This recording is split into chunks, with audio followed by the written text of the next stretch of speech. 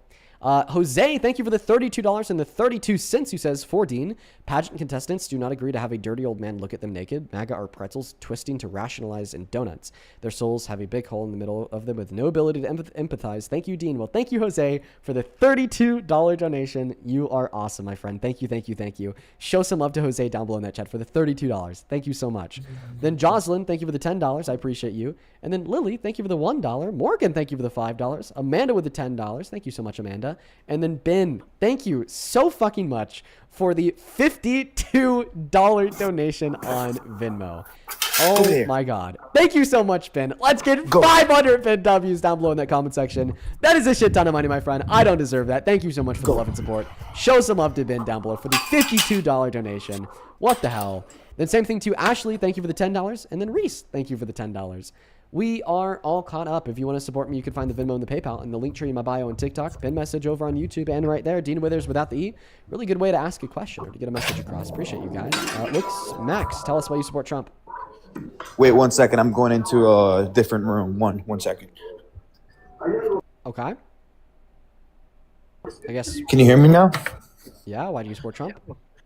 So, I support for the president because, I had a option, right, to either vote for the person that doesn't stand for my morality or the president that does stand for that. And it's, I'm a believer. I'm not going to say I'm a Christian because I don't go to church, but I do believe in Christianity. And I do think that God creates every human being. God creates everything, and God loves everyone, right? No matter who you are. So I do place some type of value on a fetus the first day. Like the first day of the pregnancy, I do think that God is already creating that future life. And when people like the Democrats say, you know what, let's have an AB because I don't want to have this. It doesn't have to be a health issue. I want an AB, right? Because I didn't want to have a kid with this child. Then they just want it. No. Would you ever like vote for a woman to be president that is like threatened to like pay for 90 million women's abortions? Or would you not ever vote for them because that would essentially be a threat of genocide against 90 million? Is this a hypothetical? Yeah. Why do you engage in these? I don't like these. I want because they're realistic. conceptually relevant. I want real examples. Can you give me one? So I'm going to ask that you answer my hypothetical. It's conceptually relevant to the debate. Once again, the question is, would you ever vote for a woman who threatened to pay for 90 million people's abortions? Or do you think that would kind of be your red line because under your worldview, that's essentially a threat of genocide against 90 million people?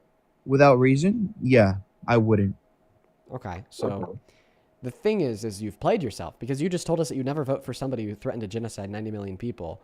Donald Trump has done that. It wasn't through threatening to pay for 90 million women's abortions, but rather by threatening to kill every person in Iran, killing their whole civilization, man, woman, and child. Yeah. And there's 90 million Iranians. So listen, I understand what you're saying because that gets brought up like, a lot of the times, right? But my parents are in law enforcement, and one of them told me, right, he's a Republican, and my dad said, I don't think he actually means the things he said, but instead he's using what the regime uses, right? Like they have said death to America. So he's like, using the type of way they speak to American people. So when he says, oh, the whole civilization will die, he doesn't really mean that. If he does that, then that means that's the end for the Republican Party. That's never going to happen, even if he actually said it. So, but we do agree that he did threaten it, right? Even if he didn't mean it? We do agree that he did say those words. Yes, I do agree with you. So he did threaten to genocide 90 million people, right? No, he threatened them in a way that Listen, was just directed to yes the or no. regime. Did he threaten to genocide 90 million No. people, regardless if he meant it or Respectfully, not? how I see things, he didn't threaten the Iranian people. That's me. Okay. Could we agree that if he actually did kill the whole Iranian civilization, then that would be a genocide? Yeah, and he should. Okay. Did he threaten to kill the whole Iranian civilization? I don't think you understood what I said. I'm just asking a question. Can you answer it? For the people that didn't know anything and the people that don't know how please Trump answer my question? talks, then yes. For the people that don't know how he acts and how he is, then yes. I'm asking you what you think. Yeah, you're asking me, and you're asking also my family that comes from the Republican Party.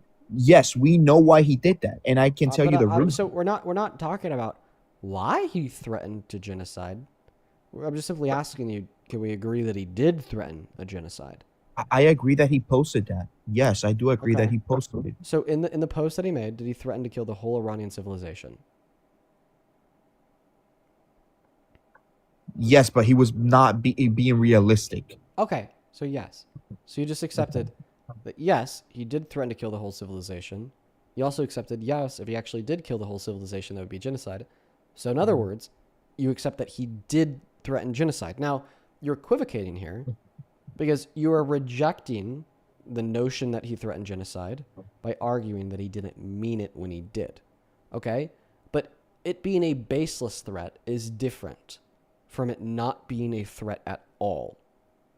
So it seems like we actually can agree that he threatened the genocide of 90 million people, but you just made me say that it was baseless. No, I will agree with you if you can agree with me that he did that because he obviously knows that the Iranian regime and the people, right, that are in power of Iran check his social medias for the posts that he does or he posts. So can we agree on that? So the truth value of the proposition that he threatened to genocide 90 million people, regardless if he meant it or not, is not dependent upon me accepting or rejecting any other belief of yours. Do you understand how Trump speaks? And understanding how Trump speaks is not relevant to determining that he threatened to genocide 90 million people, regardless if he meant it or not. You're trying to find different variations of mental gymnastics to reason your way out of I the will fact agree with that he you. did threaten this genocide, and it's just simply not working out for you, pal. Yeah, I will agree with you, but since you engage in a hypothetical, I want to ask you a hypothetical. Okay, so now you've walked yourself because you told me earlier that you never vote for somebody who threatened to genocide 90 million. No. But you just admitted that Donald Trump threatened to genocide 90 million. So either do you no longer support Trump as president, or do you got me with a hypothetical? Are you either walking back your previous statement, okay, that you would never support somebody as president that has threatened to genocide 90 million people, or do you walk back your previous admission that Donald Trump threatened to genocide 90 million people? So you know what? I will concede that if that was actually real in a hypothetical, then yes, I would not vote for a president that does that. But instead, Kamala actually meant it. She was for restoring Roe v. Wade. That's differently, right? Because there's one thing like me saying, oh, do you support the president that, engaged in trying to wipe out the whole civilization? Never happened. Those were his words, right? It could be threatening, not for the American people, but for the Iranian people. He didn't mean it. That's what I'm trying to tell you. But with Kamala, she was not threatening the Iranian people. She was doing it to the American people. That's differently. And she actually meant it. Okay, so the first point that I'll make here is regardless of the threat of genocide coming from the most powerful man alive is baseless or not, it still needs to be taken seriously. We were in a war. Are you going to continue to interrupt me?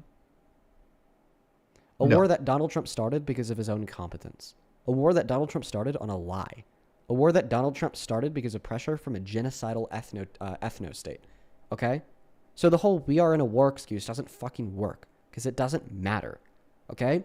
If America threatened to genocide every single German person during World War II, it would be just as immoral as it would be today. Okay? All right? It doesn't matter that during World War II we were in a war with Germany, now we're not. It doesn't matter that during World War II the Nazi Reich was reigning over Germany, now it's not. A threat of genocide against millions of innocent people is always wrong regardless if it's with base or not. Why? Well, because you have to consider the fact that while 90 million men, women, and children were living in a perpetual state of fear, kissing their children's foreheads, days after birth because they thought they're all going to die, as well as the level of mental incompetence that one would have to possess in order to make a genocidal threat in the first place. Yeah. If you Yeah, feel that's true. comfortable threatening the genocide of 90 million people, then you are mentally incompetent. You are insane. You should not be in the Oval Office. You should be in an asylum. Okay?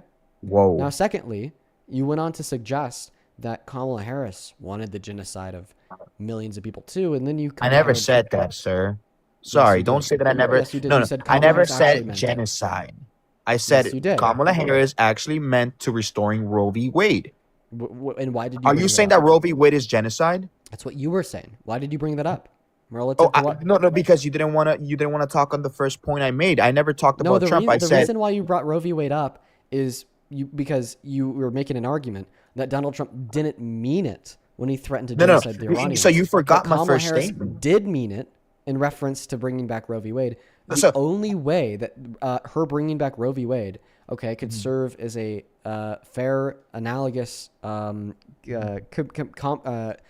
serve as a fair, analogous example of something that we could compare to what Donald Trump did, would be if Kamala Harris meant to genocide fetuses. So yes, you were framing bringing back Roe v. Wade as meaning to genocide people. So you didn't want to engage. So you're cutting off the things I said in the first statement because I said I don't agree because during that moment Donald Trump didn't threaten to genocide or he has never committed genocide when elections happen. I said when elections happen. But then you I brought up voted- Kamala Harris to Oh. compare that to her. You were very clearly saying that Donald Trump didn't mean it when he threatened genocide, but Kamala Harris Because you did mean it asked when me he that. said that she was going to bring back Roe v. Wade. That's pre-assuming that bringing back Roe v. Wade would cause a genocide. No, because I said I know what Roe v. Wade does.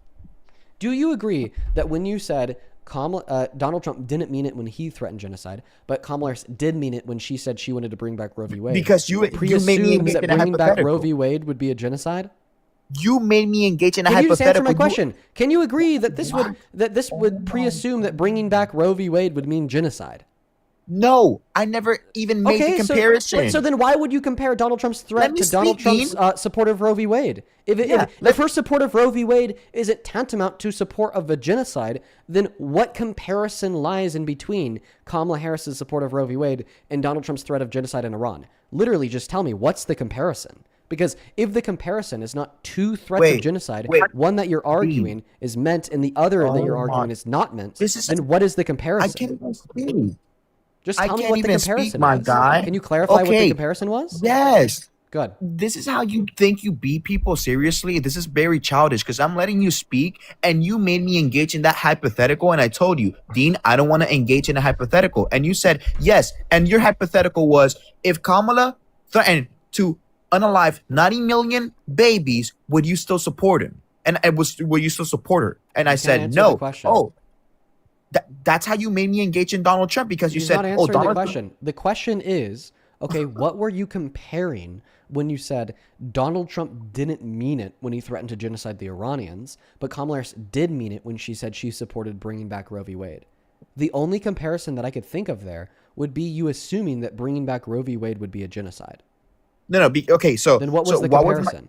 What was my comparison? Because Kamala ran on this, right? She wanted to restore Roe v. Wade while Donald Trump made those comments during his term. That didn't happen. But what connects these two events?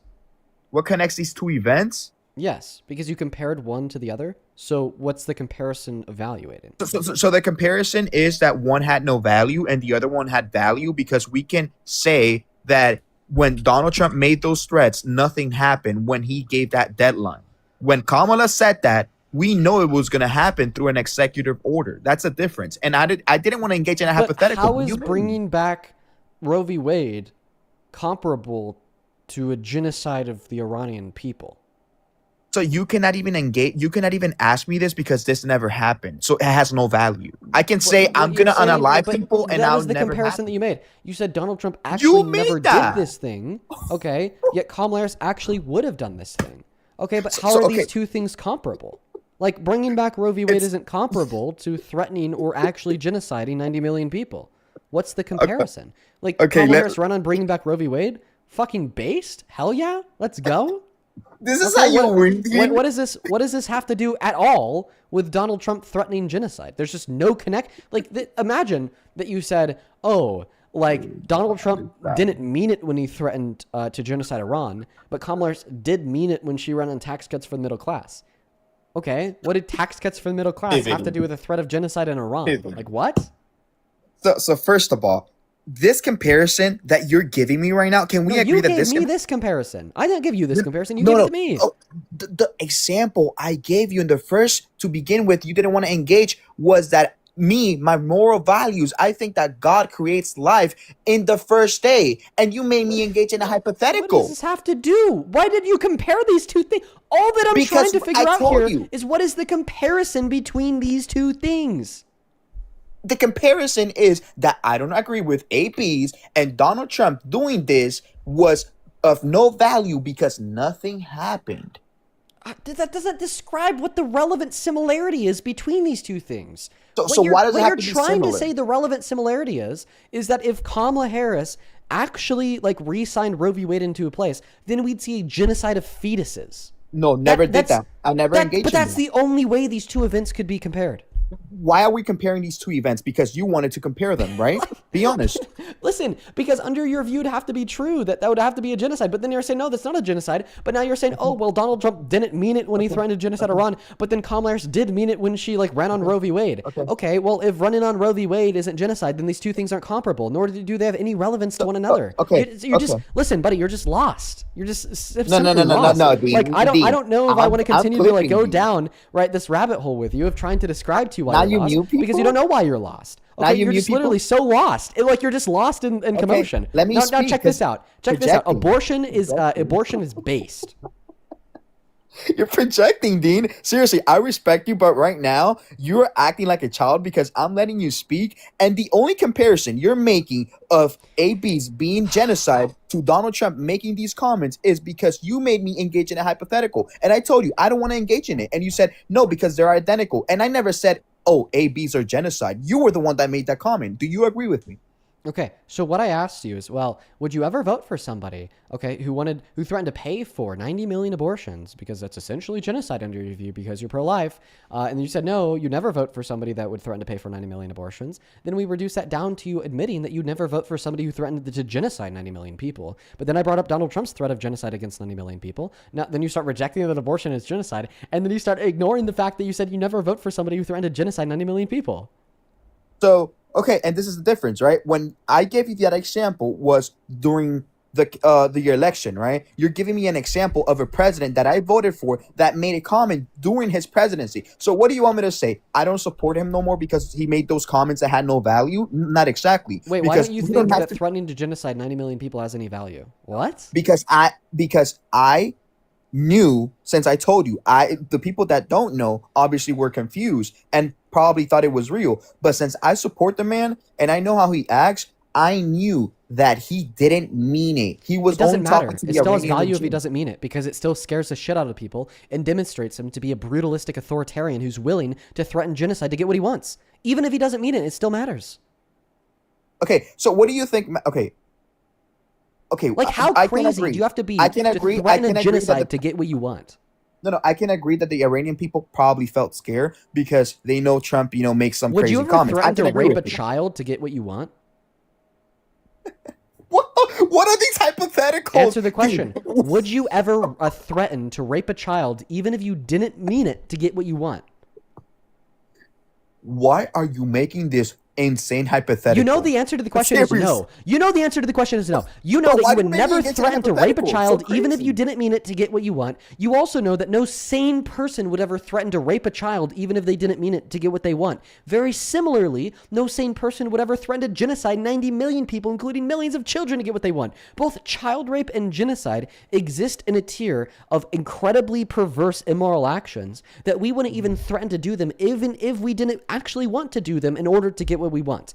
If we can agree, that somebody would be crazy to threaten to rape a child even if they didn't mean it to get what they want, then we would also have to agree that somebody would be crazy if they threatened to genocide 90 million people even if they didn't mean it to get what they want. Right? But they had different meanings. those different things that Well, is there any circumstance with any meaning where somebody would not be crazy if they threatened to rape a child to get what they want? No, I'm not saying that. I'm saying ABs and the genocide. Answer my question. So if there's not a single circumstance where it would ever be permissible or non-crazy to threaten to rape a child to get what you want, even if you don't mean it, why do you engage then why in these are there hypotheticals, circumstances? dude? Because it proves a point. It proves a very solid point. The point that it's proving, okay, It's not is that there's realistic. sufficiently immoral actions like child rape or genocide that somebody would be crazy to threaten to get what they want, even if they never meant through to pull on, even if they never intended to pull through on the threat. Do you agree? I do agree, but these are crazy, insane Then you agree hypotheticals that that Donald don't Trump's crazy. align You with just my conceded. value. You No, just conceded. no, because you don't You even just want to conceded debate that my Donald Trump is point. crazy. You just conceded that Donald Trump is crazy. You did. Because you just agreed that there's not a single conceivable circumstance where somebody could not be crazy if they were to threaten child rape or genocide to get what they want, even if they never intended to actually do it. So okay. Let me respond. 1 second. You asked me these two things, right? You said about these two things. If I said no, you know what would happen? Everyone in your chat will flood my private DMs with "you're fucking insane, you're mentally ill," because that's what you try to do. Obviously, because if I respond no to that child rape, do you think that's not insane? But those are the hypotheticals you want to engage in. You want to put people in a corner. Yeah, so I do want to put people in child corners. rape I have do. to do with I do want to put people genocide? in corners. I absolutely do want to put people in corners because that's how you fucking With debate, bro. hypotheticals? And then With you're saying that hypotheticals? then you're saying it would be the fault of the Congrats. yes. why Yes, Charlie I Kirk want to is put people bigger in than you corners and with better than hypotheticals you. because that's how we could conceptually prove your logic to be unreliable. That's the point of a hypothetical, is to conceptually prove that your logic is unreliable. You're just simply not smart enough to understand how hypotheticals can conceptually relate to the logic in which would underpin the argument in which you're making. And you just admitted that you would be wrong and insane to suggest that it is ever okay to threaten child rape, even if you never meant to do it, in order to get what you want. Correct? Yeah, that's obviously insane, but that doesn't have to do anything with Donald Trump. Can we agree? Listen, we're going to connect it to Donald Trump right now. This is why Okay. we use hypotheticals. So now that you've agreed, there's not a conceivable circumstance where it's ever okay to threaten to rape a child, even if you don't mean it to get what you want. Can we agree that the reason why there's not a conceivable circumstance of that being okay is because child rape is very wrong? No, it's not just wrong. It's illegal, and it's wrong in our culture. But in other cultures, I would agree that they have different perspectives in life, and that's true. It's wrong for us because we don't engage in those things. But I don't know in the Middle East if they engage in those things. That's crazy, right? So you don't think it's wrong to rape a child in the Middle East? Me, yes, 100%. But those crazy people, I don't think they find it wrong. Okay, wait. So you respond to my question, asking you. So the reason why it'd be insane to threaten this is because it's insanely wrong by saying, well, other people don't think it's wrong. Okay, you No. understand the way that comes off, okay, is you being apologetic to the notion that child rape isn't wrong. No, I didn't mean that. What I'm trying to Then say what is... the fuck do you mean? Oh, what I actually meant is that we find things wrong that other people that might not even find And what's wrong. the point that statement serves? Yes, there's a lot of crazy people who do not think bad things are bad. But what conceptual point does that serve to further this discourse? None. All right, and that's why it it's looks just like you're you're being trying to apologetic to the corner me. wrongness of child rape when you bring it up. Now you're gonna say I'm a Because child apologist. It Wow. just seems like Okay. you're attempting to excuse child rape to some level, okay? Because like, why else would you bring up the fact Move on. that some I people didn't don't even think make child that rape is comment. wrong? Yeah, move on. I didn't even make that comment because I'm not Okay, a apologist. so then can we agree the reason why there's not a single conceivable circumstance of threatening child rape to get what you want, even if you don't intend to do it, why that's always wrong, okay, is because of how bad child rape is, correct? Yeah, and my moral values, I think it's the worst thing to do. Okay, can we agree that genocide would also exist on the high tier of like the worst things somebody could ever do? Right there with child rape. That's a crazy question. If you actually meant that, right, with actions, and you took actions to... No, just answer my question. Can we agree that genocide lives right beside child rape on like the very worst things that a human could ever do? I think genocide is worst because that involves millions. Listen, all right. So we've now agreed that child rape and genocide exist on that same high tier of like the very, very, very bad things people could do. Perfect. All right. Now we're going to connect this back to Trump. So you said that there's not a single conceivable circumstance where somebody wouldn't be insane to threaten child rape, even if they didn't mean to do it, because of how wrong child rape is. And because you've agreed that child rape exists on a very similar pillar to genocide, insofar as the worst actions ever, you would, in virtue of that fact, agree that there's not a single conceivable circumstance where somebody wouldn't be insane to threaten genocide to get what they want, even if they didn't mean it. Correct? The difference is that it involves a country and a single person. I think when you're making an example of, threatening a whole country and threatening a person, I think it's different.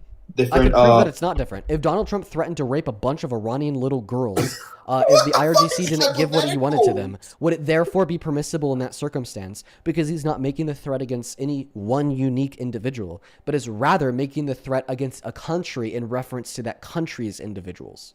Okay, I can agree that if you have to threaten genocide Can you answer the question? Would Donald Trump be insane if he threatened to rape a bunch of Iranian little girls to get what he wanted from the IRGC? He'd be insane, even though he's making the threat. He wouldn't be insane? No, yes, but your content, dude. Okay, so the answer is yes. So he would be insane, right?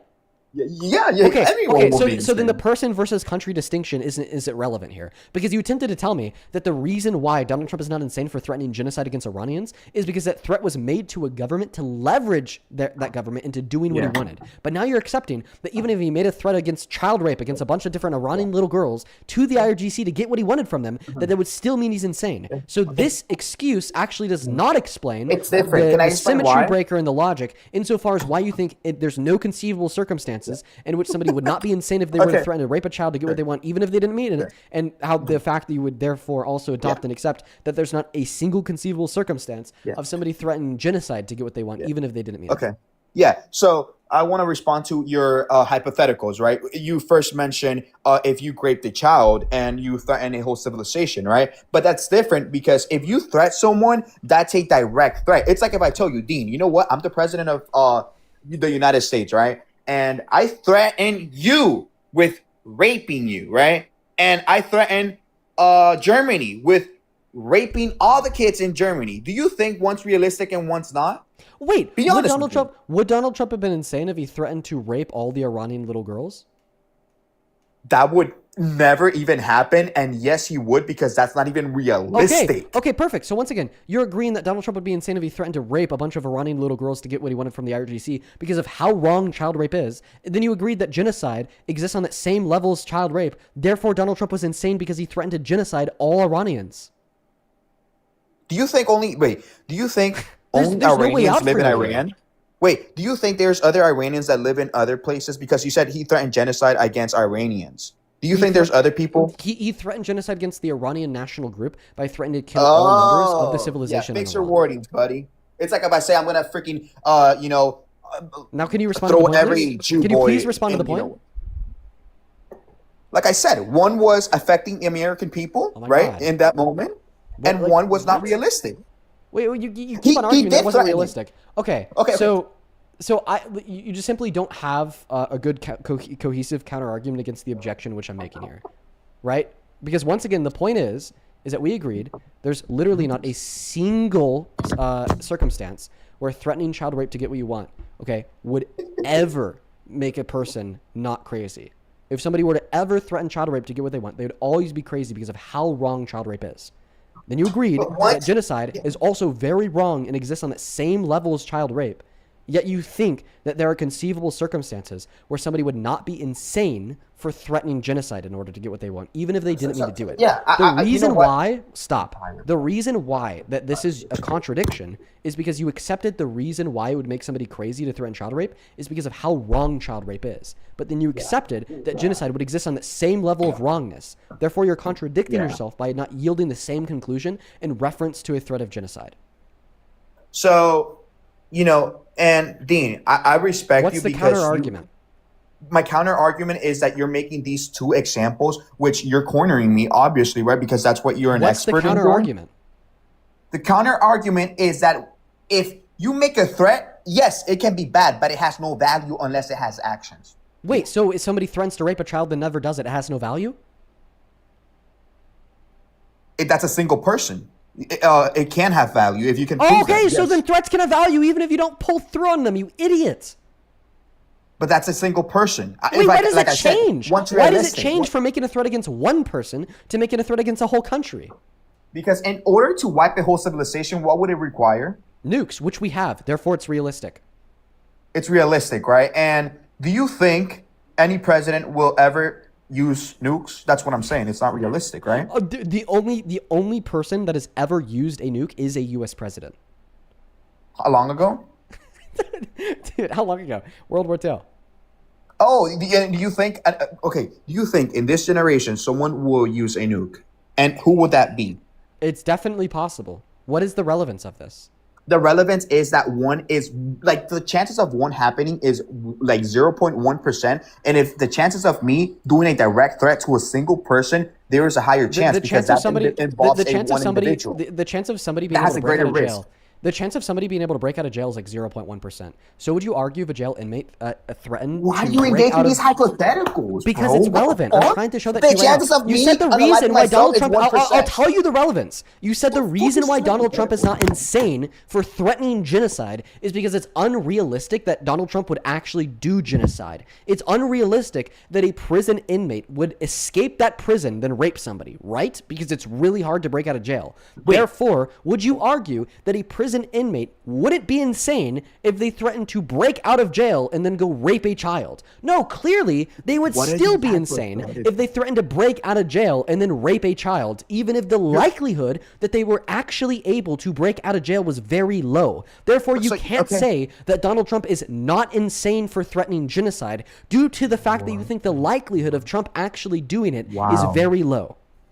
So these are the differences that you're making, right? You're making an example of someone breaking out of jail, which they are legally not allowed to do when the president has, has the nukes, right? So you're telling me, a person will get out of jail, which is rare, and rape a child when they can do it to a person already inside jail. So why are you making an example of someone literally in prison that is not allowed to because the go likelihood outside? that they'd be able to pull through on that threat is very low, yet we'd still So what is the agree they're crazy likelihood for of making a someone threat. raping and someone inside jail?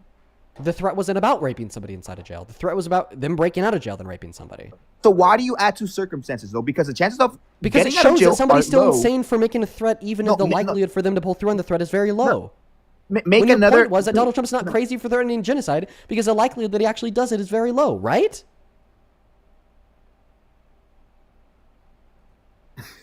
You are. See, you're Yes, caught.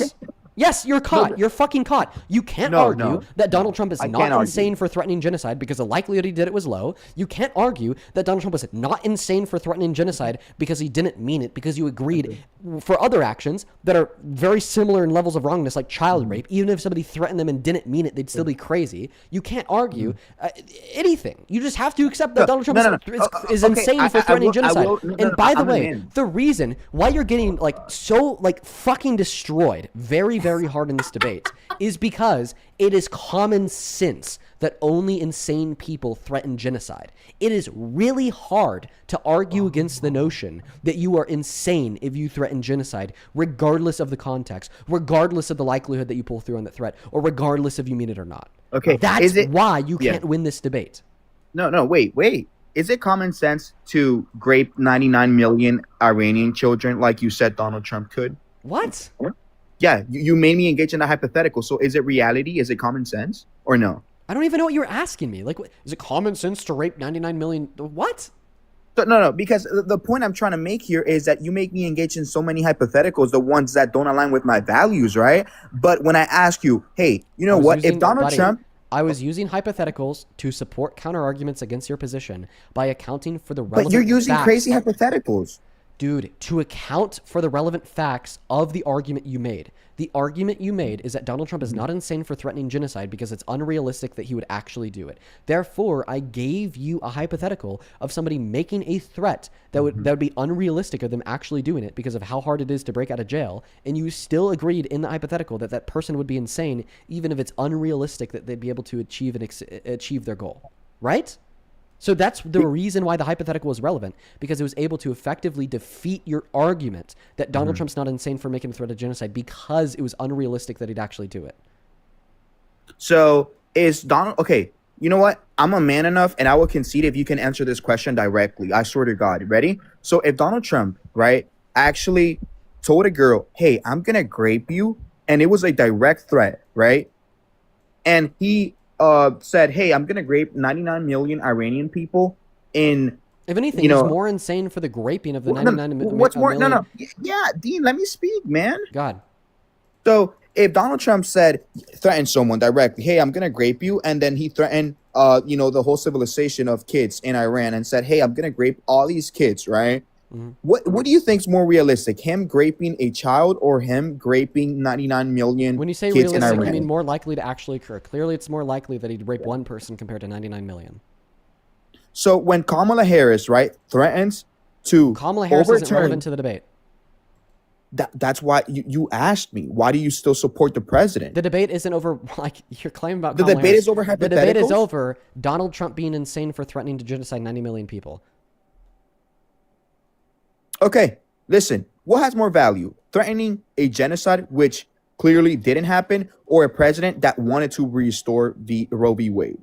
The question, what has more value, doesn't even make any sense, because I don't know what you mean by value there. No, because a question can have more value based on the I don't chances know. of happening. What do you mean by value? Like, what are you asking me specifically?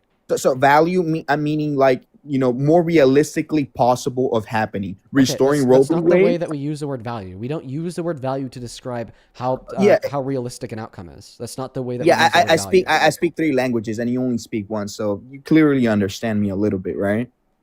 I like I told you, I didn't understand what you said, because like the use of the word value in that context doesn't make sense. So do you want to try to ask the question again in a way that does? Yeah. So what's more realistically possible of happening, which adds a greater value on a statement? That does not add greater value on a statement. What? Yes, because if Define something's value. more value is something that has in my opinion, I think it's something that has a greater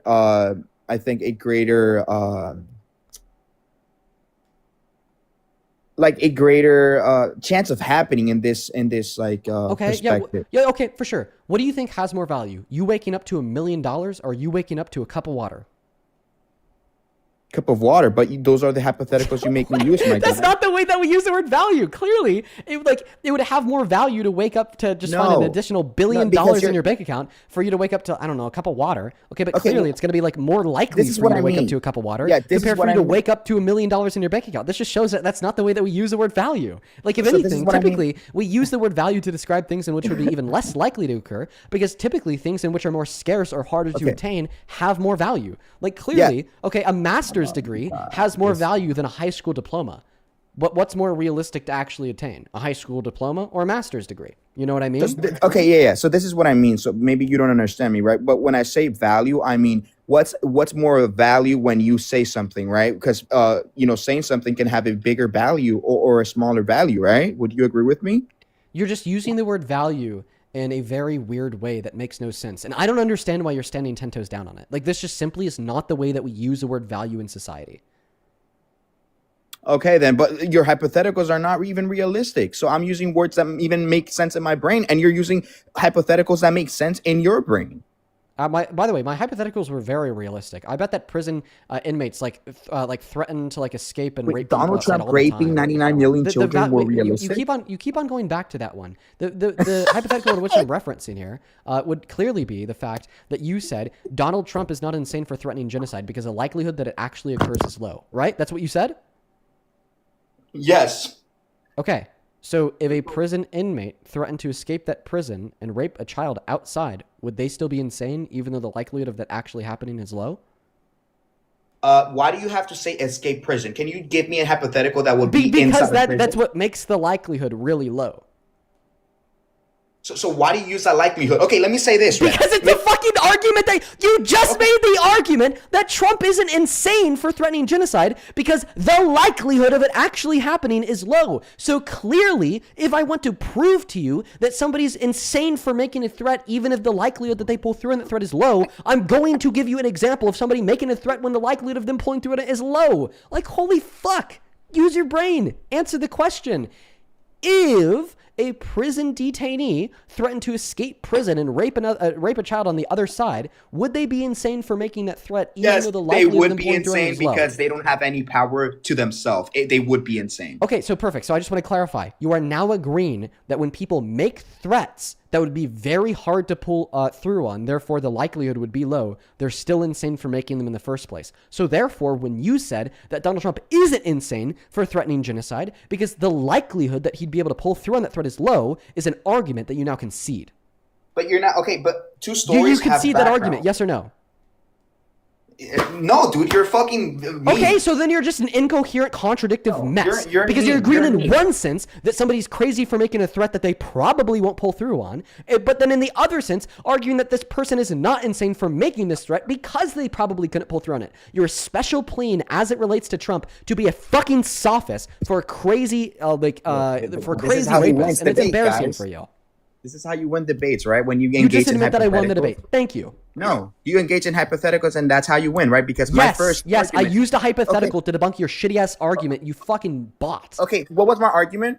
Your argument was that the reason why Donald Trump is not insane for That's not threatening my something argument on really, why I really support wrong. him. Bro, this is the argument that you gave me less than 5 minutes ago that I'm debunking with a This was hypothetical. a hypothetical you gave me. You made the claim that Donald Trump is not insane for threatening genocide. I made right? the claim that I don't support wait. AB. Do you believe that Donald Trump is not insane for threatening genocide? Yes or no? Since I know what he meant, it's different. You're not I answering didn't- my question. if I Are you didn't- no, no. arguing that he was not insane for threatening genocide? Yes or no? If I didn't know anything about it, then yes, I would say that No, he's I'm insane. asking you right now. Do you Personally, believe yes. that Donald Trump was insane or not insane for threatening genocide? Threatening genocide. Was he insane for that? Let me see. Do I know the man? Yes, I know him.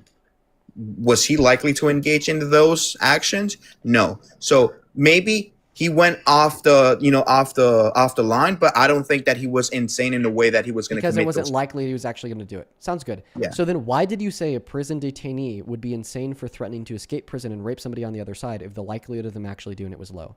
Why did you agree that person would be insane? I think they would be delusional. You agreed they would be insane. Why do you think they'd be insane? No. I don't think they would be insane. I think that they would be more delusional. You don't sound okay. So now you just argue that somebody is not insane even if they threaten to rape kids. Really, bro? In prison, inside Really, prison, fucking coming out of bro? prison. Really? This is how you win. This is how you win. If Look, anything, guys, the just to make fact sure, that this is how he engages in hypotheticals. if anything, the fact that they would have a very hard time at escaping prison is something that would make them more insane. And in Can fact, we say- use okay. the word insane and delusional like pretty interchangeably. It's synonyms. Yeah, in can modern we say? society. Can we say that if someone attempts to say or makes threats that he's gonna escape prison, can we say that that person is delusional? Yeah. They'd be Oh, insane. so that's what I mean. That's what I mean. So They'd be if this both person insane says, and delusional simultaneously. God, they would be insane for trying to escape prison. Yes, they would be even more insane for saying that they're gonna rape a child because they're delusional that they're gonna try to escape prison. So Okay. it's two things. Oh, okay. Okay, perfect. So then you agree that Donald Trump is insane because he threatened to commit genocide, even though the likelihood of that is low. I think he was delusional. That's what you want me to answer? Delusional. Yes. Okay, he was delusional is delusional. a synonym for insane. Okay, dude. He was insane. So what's my argument? What was my first argument? You didn't Okay, perfect. engage? So then you accept that you support an insane maniac that threatened genocide as president? With no value of the genocide? I do support him. I do Wait, so support now the you're arguing president that I have no dude. Oh my god, this guy's a fucking bot, bro. Deadass bot. Also, I just looked at this. Why do you have a repost making fun of George Floyd? It's not a repost. It's a meme. Yeah. Why are you making? Oh, fun of George because Floyd? I know. No, it's not me mocking him. It's just a repost. I don't think that matters, right? Oh yeah, I mean, I would argue that it's like pretty nuts to like pretty insane. You know, good use of the word here. Am I to, delusional? make memes and like joke about people who were killed by racist cops and murdered. Yeah. Wait. So if you're not adding everything up, what did the court say about him? The court said that he was murdered. And he had what did he have in his system? But he had like a couple different things in his system, but it's irrelevant because the coroner's office determined that he didn't OD from them. That's not what I read recently. I know, because you're a fucking dumbass, and you probably got this off of a random shitpost on Twitter you bought. That is literally what the coroner's report said. Are you sure? If Because the coroner's report said that he died from an OD, then they would have been able to convict Derek Chauvin for murder. They convicted him because of the moment. And what does my repost have to do with anything? Give me the evidence. Give me the evidence that Floyd died from an OD. Give it to me. Okay, I will give you the source. Can you give me 2 seconds? Yeah. Okay. Dude, the guests today suck. Like, this is like so bad. I'm just not having fun. Like, these people are like actual bots. They're droids. They're like literally droids. Every single one of them is dense as hell. And I'm just not having any fun. No fun, dude. Oh. Aaron, I appreciate you for the $5 on PayPal. He says, hey, thank you for being so awesome. Thank you, Aaron. Delilah, thank you for the $10. She says his fourth repost is racist. He's not good faith. We're talking about that right now, Delilah. Thank you for the 10. And then Rian, thank you so much for the $10 as well. And I'm really happy that I could bring you joy. Thank you so much, Rian. Taryn, thank you so much for the $5. And we are all caught up over on PayPal. On Super Chat, thank you for the $20 full band, who says speaking 3 languages just means more people know you're dumb, my guy. That's funny as hell. That's funny as hell. Thank you for the $20 full band. Amber, thank you so much for the $20 on Super Chat as well, who says, why is everybody on the far right currently scared of hypotheticals? It's just being able to think. Is that why? Genuinely afraid they are not trolls and actually cannot engage in critical thinking? No, they can't. People that think that like hypotheticals are ineffective or irrelevant towards discourse, like, are legit just like, they don't have an ability to conceptually think, because you have to be able to conceptually think to some level to see the value in hypothetical. Thank you for the $20. Logger, thank you for the 10, who says the hypothetical is only becoming extreme because the previous hypothetical wasn't extreme enough. Not willing to answer the hypothetical's equivalent value. Dean had 2 for an extreme still equal. Thank you for the $10, Logger. Who else do we got here? J Dub, thank you so much for the $50 donation on Super Chat, who says it's extremely difficult to understand these people. Seriously, I don't get it. Keep it up as usual, my guy. Thank you so much for the love, J Dub. Show some love to J Dub down below in that chat. I really appreciate it. I got the source, brother. J Dub. Thank you. I want to see 500 JWWs down below in that comment section. I appreciate you, man. Thank you. Getting rich off hypotheticals. Congrats, Dean. Yeah, apparently so. Can you say thank you, J-Dub, for the $50 donation? No, thank you for providing this guy food for his future wife, for his future kids. Hopefully he doesn't AB them. Well, I mean, I want to get an abortion because I don't have a uterus. No, but I think that you can engage in that, right? In that No. I just can't. You cannot say, hey, you don't think it's a 50-50? It's literally not. No, what I'm saying is you don't think the father gets involved in an AB with his approval. That's what I'm trying to say. I don't think that there should have to be legal approval of the man in order for a woman to get an abortion. Hell no. That's what I wanted to talk about, but you it's a fine. I got the source, though. Okay. APnews.com. Look at you smiling because you know you engage. When are you gonna do a Turning Point USA IRL? What is the title of the AP article? George Floyd's autopsy. I think something else.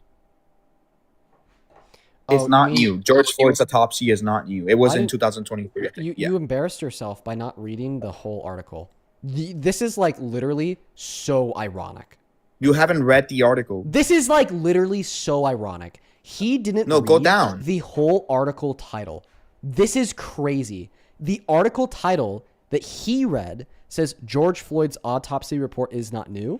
Okay. And that's likely where like his ChatGPT read it, my guy. Cut off the article title. But then the next part of the article title that he did not see says does not say he died of an overdose. You legit can't make this up. You are so... Read it. You haven't read it. You haven't read it. A new autopsy report for George Floyd has been released in 2023, revealing he died from a drug overdose, not from the actions of arresting Minneapolis officers. AP's assessment, false. Social media users are sharing a page from the 20-page autopsy report that publicly released from the Hennepin County Medical Examiner's Office in full on June 3rd, 2020. It has not changed since. Well, the page says that he had F and M drug in his system and did not have quote-unquote life-threatening injuries. The full report concludes that Floyd died from Cardiopulmonary arrests, not an overdose. You are so fucking stupid. This is like, I can't believe it. I can't believe it.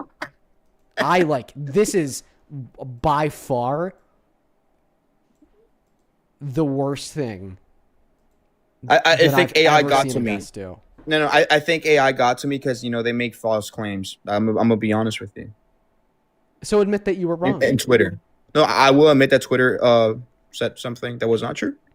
Okay. Can you admit that you said something that wasn't true when you said he died from an OD? I can say that it was multiple things that he died for, but not from an OD. I think. No, but I think that his shrugs played a part, a role. That's not what the autopsy report or medical examiner said. Okay, I do agree that he wasn't alive there. What? I do agree that he wasn't alive. Okay, I'm a man. Agree. So he was killed by Derek Chauvin, right? And he did not die from an OD, correct? Yeah, he's in prison. Okay, thank you for the concession. But why didn't you want to engage in the first point I made, Dean? Can you tell me? Yeah, what you point do you want me to engage in? Yeah, before you kick me, I want to, this was my first point before you made me engage in a hypothetical, was that, I support the president when I hadn't to vote, right, based on Roe v. Wade. And I said, I think I'm a believer. I'm not a Christian because I don't go to church. I don't have a Bible. But I do think that God values everything and everyone, right? And I do think that he creates life. I do think that God creates human beings. And I do think that he creates them during the first day of pregnancy. It doesn't have to be after 9 months. Wrong? How do I think God's abortion is wrong? Because he values everything. How do you know that God values the lives of fetuses and thinks that it's murder to kill them? How do you know he doesn't value it? Can you prove me wrong? Okay, so you can't just suggest a non-falsifiable theory in an attempt to justify a claim to be true, given that your opponent can't falsify it. Do you think God creates everything? Very similarly, stop. Like, for instance, I could very similarly posit the opposite non-falsifiable theory. I believe in a God that does not value all human life, only human life, and which has sentience. Thereby, fetuses prior to 20 through 24 weeks do not have moral value. Thereby, abortion is not murder prior to that point. And now, if you were to ask me, okay, well, Dean, what is your evidence that this God exists? And what is your evidence that this God holds to these beliefs? Well, I couldn't just turn around and say, well, can you disprove the notion that this God exists? And if you were unable to disprove the notion that God exists, I'm not justified in believing that God does exist. So once again, the burden would be on you to demonstrate that a God exists that thinks abortion is murder. Yeah. This is going to be very difficult for you to do because you said that I will prove it right now. You said that you're not a Christian. You said that you have these superstitions of a God that you think you believe in outside of any mainstream Abrahamic faith. No. It just kind of seems like it's something you're making up in your head. No. I told you I was born in a Christian family. I said I'm not a Christian because I don't go to. Okay, but I'm a believer. Then without quoting the Bible, because you're not a Christian, justify from a religious perspective that abortion is murder. So when I was born, I heard these people talk about the Bible, and I heard, since I was being at 6, 7 years old, I heard that they said that God creates everything, God puts everything, and God has a reason for everything. But that's not what you believe to be true because of the Bible, due to the fact that you're not a Christian. But do you think okay? So in order for me to believe something, does it mean that I have to read the Bible? In order for you to be a Christian, it means that you have to affirm that the Bible is true. Yes. What if I'm a believer? If you're a believer in the Christian God, then you are a Christian and you affirm that the Bible is true. However, you reject that you're a Christian, then you don't affirm that the Bible is true. No, I didn't make that claim. I said I'm not a Christian because I do think that in order to be a Christian, you have to go to church, you have to preach, and you have to, read the Bible, which I don't do, but I was born into those type of things. But I still believe in God, and I still believe that he exists, and I believe in the Bible. What is the definition of the word Christian?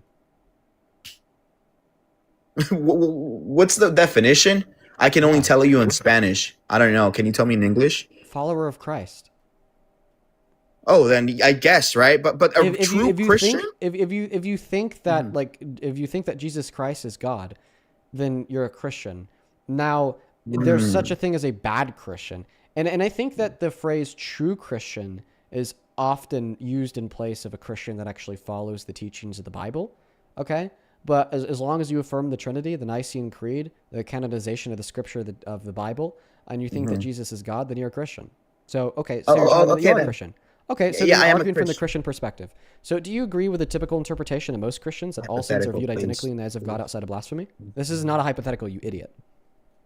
No, I'm just saying. I hope you don't make me engage in hypotheticals. So do you agree with the typical non-denominational Christian perspective that all sins are viewed identically in the eyes of God outside of blasphemy?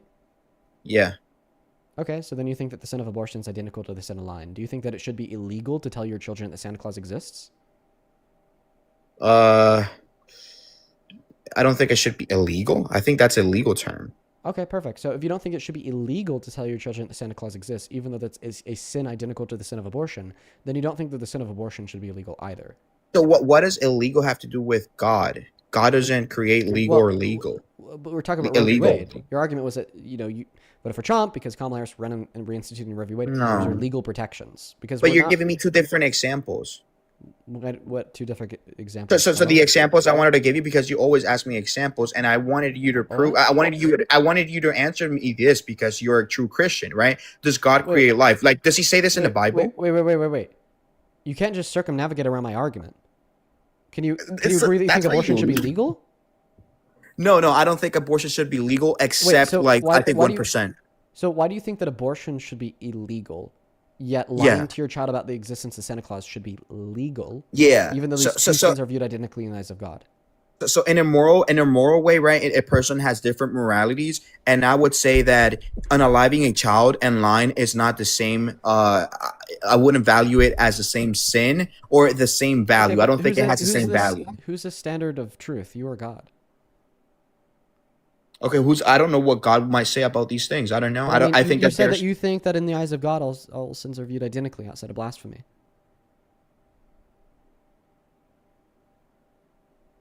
I think that it's harder to repent from a sin of just lying than unaliving someone. I think. Would you agree with me? Well, I mean, the process. No, I wouldn't agree with you if all sins are the same. Okay, wait. So if I just you can engage in hypotheticals, right? Same, then you don't let me speak now. Okay. What do you think it's harder? What do you think it's harder for me to repent from? Me lying to my mother, or me going out and literally headshotting someone and saying, "God, please forgive me, Amen." What do you think is harder to repent from? If you adopt the view that all sins are identical in the eyes of God, then they would both be equally as hard to repent from.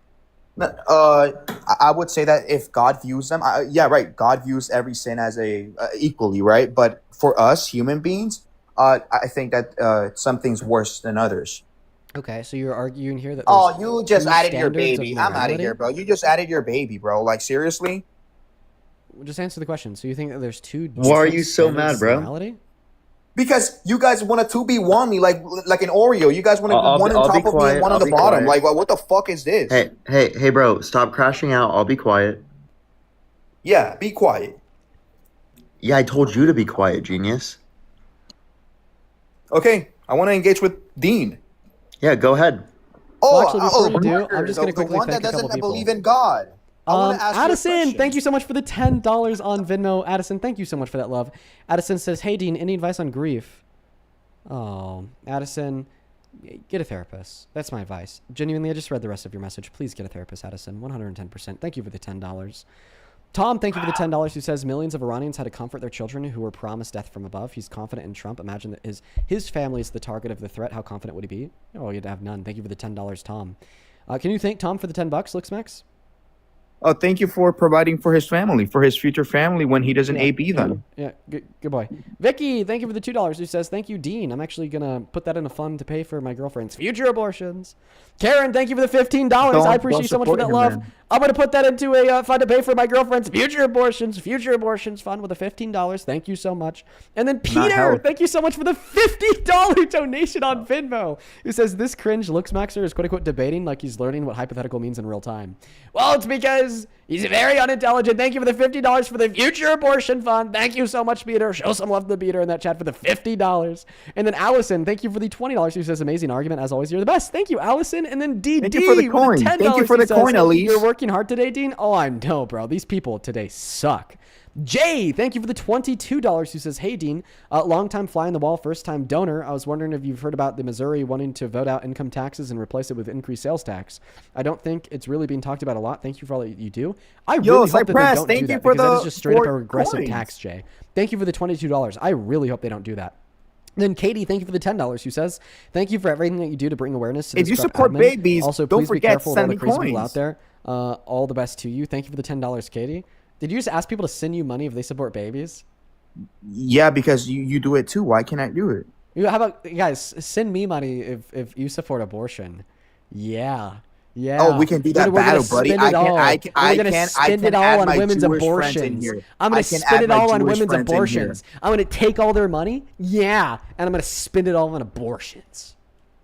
You're evil.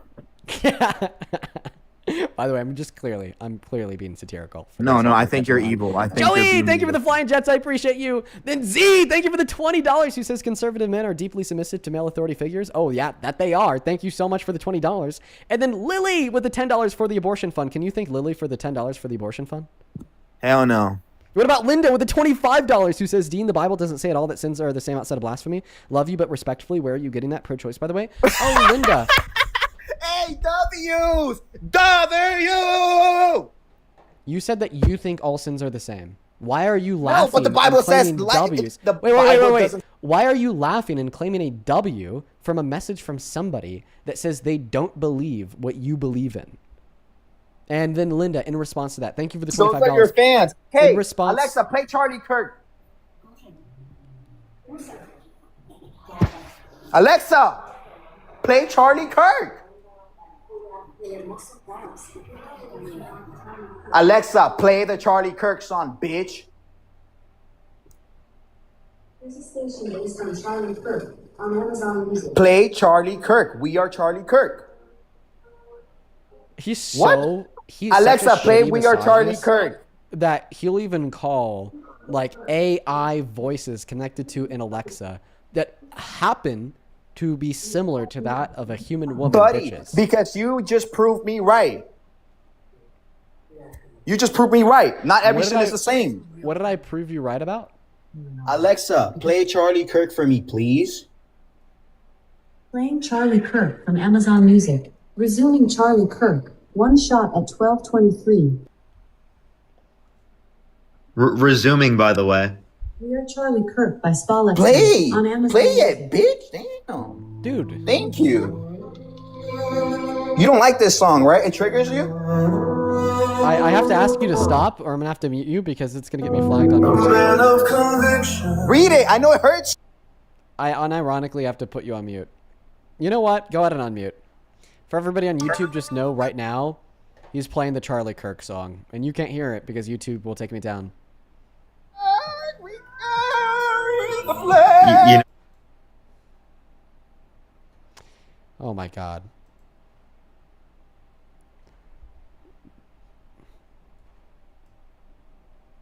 That's what I believe in. can you explain how we're evil? Are you okay? Because I said that God values everyone and everything. And you said, do you think that every sin is equally the same? And I said, yes, but it's not true. Wait, so if you do believe that all sins are equally the same, again, why did you try to make fun of Dean when some person donated to him and disagreed with you? Because I told Dean, I don't know if you were here, I said, Like, I'm a like believer, you but celebrated I when they don't read the disagreed Bible, with you? brother. No, I Like, said, I just can't fathom doing that. Brother, listen, I said I'm a believer, but I don't read the Bible. That's why I don't know if I mean, we everything- obviously know that, but then where do you get your views from? If you think Where that do your I get my eternal views salvation from my hinges on- family? if you think that your eternal salvation hinges Wow. on the Bible being true, then you should probably read the Bible. No, No. Dean. He forms his views by literally things that he just hears from his family. No. Wow, because- that's a standard like I've never if you- seen before. If you guys, I will never understand Christians that just like openly admit to not reading the Bible. Like, bro, you think that you are going to burn in hell for eternity if you don't abide by the scripture, and you're telling me you're not going to read the scripture? So No, I think that you're I like, you're think just that you straight up can. gambling your eternity. You know, like, what if what you think the Bible says is wrong because somebody lied to you like 15 years ago? Now you've been operating off of that praxis for like the entirety of your life. You die, you're in front of the gates, and God says, nope, you're going to hell because that wasn't truly what my scripture said. I The was only taught way to do you'd the be able good to know things. that is if you read the scripture yourself. No, I listen, my family taught me to do the good things, and when there's two actions, you have to take the morally good one and the one that you think that God would be proud of you. But yeah, it's yeah. like, So like all the guest is really conceding is that if he grew up in a different family structure, that he could literally hold any view. Like if you grew up in a family structure in which your parents were Nazis, you'd literally be a Nazi. Like you couldn't question that view at all. If you were born into a cult, you'd be a cultist. Or, I mean, you already are, but like I'm just the point is clear. If you were born in a family that believes the Earth is flat, you'd believe the Earth is flat. You have no standard to actually identify whether or not something is true if you just believe it based upon whatever your family believes, because it's just going to be based upon probability of whatever your family is going to believe in. And if your family Brother, believes in some Parker. crazy ass conspiracy theory, then you would inevitably believe in that same thing because you have no method to dispute it. I told Dean that I heard these things in church. That's why I said I'm not a believer. I'm a believer, but I'm not a Christian no more because I don't go to church. You don't have to go to church to be Christian. That literally makes no sense. No, but I'm not a true Christian. That's what I mean. And I want to ask Dean this question. Do you think God creates everything? If you're not a true Christian, then you don't believe Jesus Christ is your Lord and Savior. Do you really accept that? No, I do accept that he's my savior, but I don't think that I follow all the things that he wants me to. Okay, you could say that you don't follow everything, but that just means you're a sinful Christian.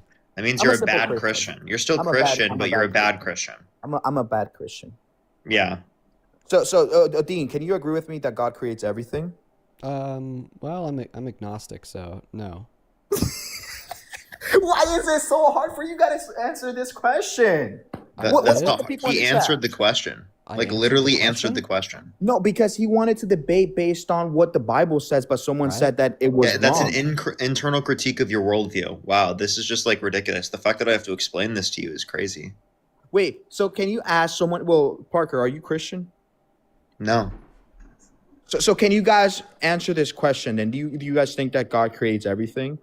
What about the people in the chat? We're both agnostic, so no, we don't know that God created everything. Okay, so if you're agnostic, do you think that I'm gonna think that you have the same moral standards as me? We'll probably have different moral standards, but they're both predicated off of our own personal values.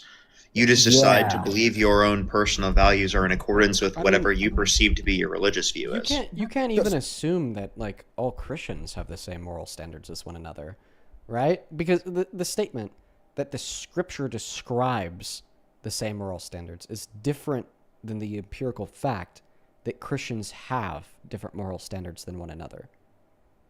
Yeah, but when there's something in the Bible, I don't know the exact place in the Bible. Why are you talking about a book that you haven't read?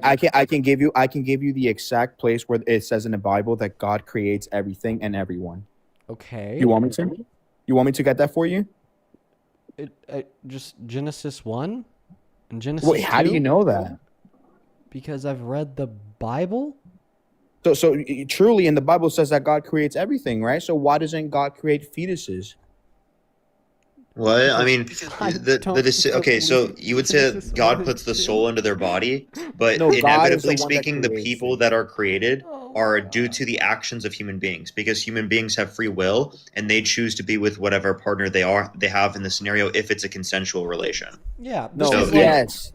I'm saying that God creates that person. Like, it adds value to it. It adds a future life, true meaning. I'm going to try to give you the dispute once again. You affirmed that you think in the eyes of God, all sins are identical. You affirmed...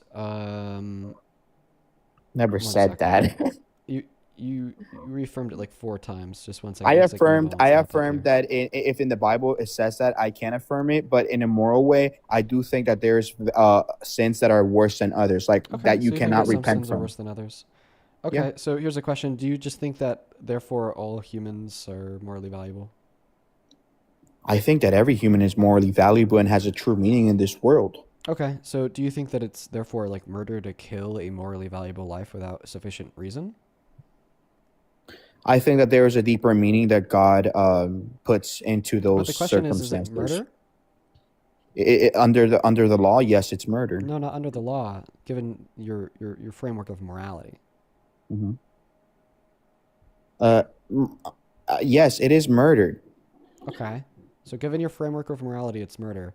Do you think that all murderers should go to jail? I think that they should go to jail and given a like what we have in this, we have a system where if you can get Can I just parole, you get a can yes get. or a no? Yes, they should go to jail if Okay. they're found guilty. Okay, perfect. So you said that it's murder to kill fetus. All murder should go to jail. Human life begins at the moment of conception. That's when the fetus becomes morally valuable. So an IUD is a form of birth control, and sometimes an IUD will allow for conception to take place, and then it will prevent the implantation of the conceived zygote into the wall of the uterine lining, essentially starving it to death. Under your view, this would be murder. Okay, if a woman had an IUD, knew that it could lead to the creation of a zygote with its followed starvation and death, and yet still chose to be sexually active. So would you argue that women who have IUDs know that they could kill zygotes, choose to be sexually active, then it does kill a zygote, are culpable for murder and should go to jail? So what are the chances of that happening, brother? If you can give me the percentage. Well, I mean, the percentage could be 90% or 1%. It doesn't matter. But can you give me the If- exact one though, if you know about these things? I don't know it, but it doesn't matter. Oh. The reason why it doesn't matter is because if I had a gun in my hand and I pointed it at this What are wall, the type of yo, Dean? Listen, brother, you got this. I hope you're live one day in real life where I can actually So- debate you and you can be embarrassed. So I'm trying to make a point here. He Well, left. apparently he doesn't want to hear the point. Well, the point I was going to make there is if I had a gun in my hand and I pointed it at this wall, which connects to the outside, there would probably be a very low chance that if I pulled the trigger, it would go through the wall and hit somebody on the other side, right? It could just ricochet off of the pavement. It could shoot into the air above the houses, right? Not to mention that my neighborhood isn't super densely packed, so it could just land in somebody's yard or go through their wall and get stuck in the floor, right? But still yet, if I were to take that gun and point and shoot it through that wall, knowing that it could hit somebody on the other side, regardless of what that possibility would be, and it did hit somebody on that other side, I'd still be culpable for murder. And that's why it's incorrect to argue that because the likelihood an IUD can kill a zygote is very low, therefore somebody who knows that zygote could kill an IUD, that IUD could kill a zygote is not culpable for murder. It just simply doesn't follow. Brian, you kind of sit in my queue all day. I just brought you up. Passport, bro.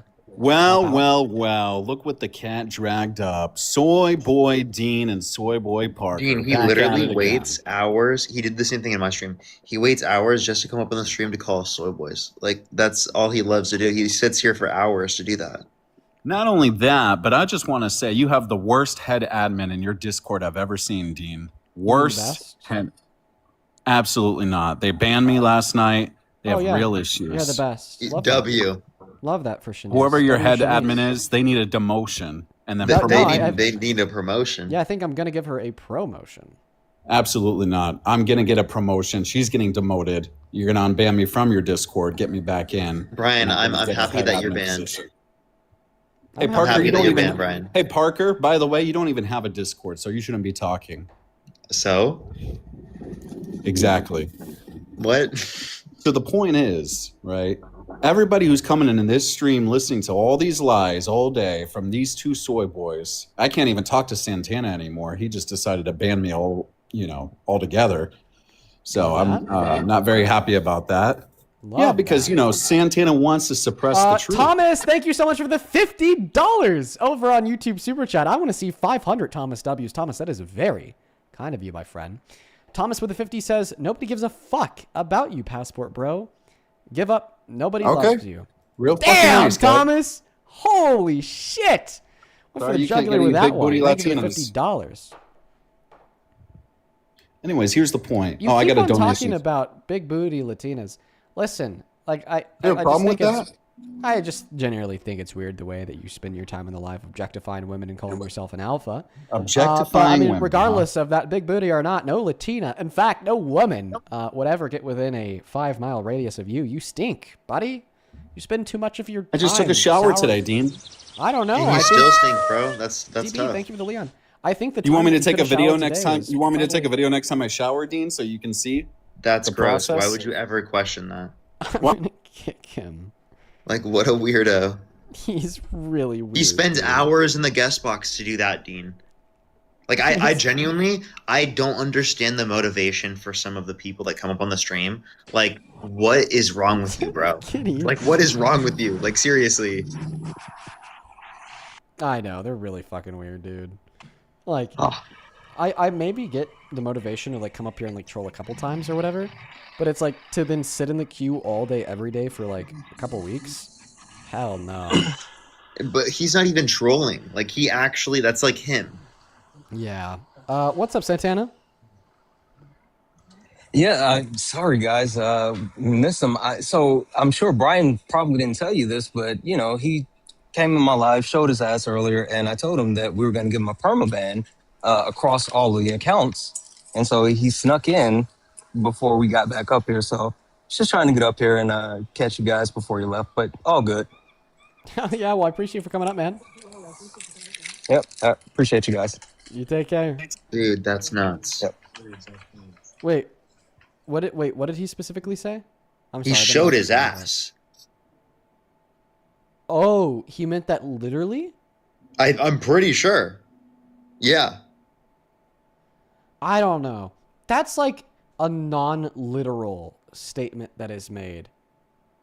Oh, yeah, Santana just clarified, not his actual ass, like being an ass. Okay. I'm sorry. I don't know why I thought that was a literal thing. That's why I was like, he banned him because, sorry, I apologize. Nah, bro, you're good. Welcome in, Confederate. How old are you? Going on, 20. Very nice. I have a very easy question for you. It's a softball.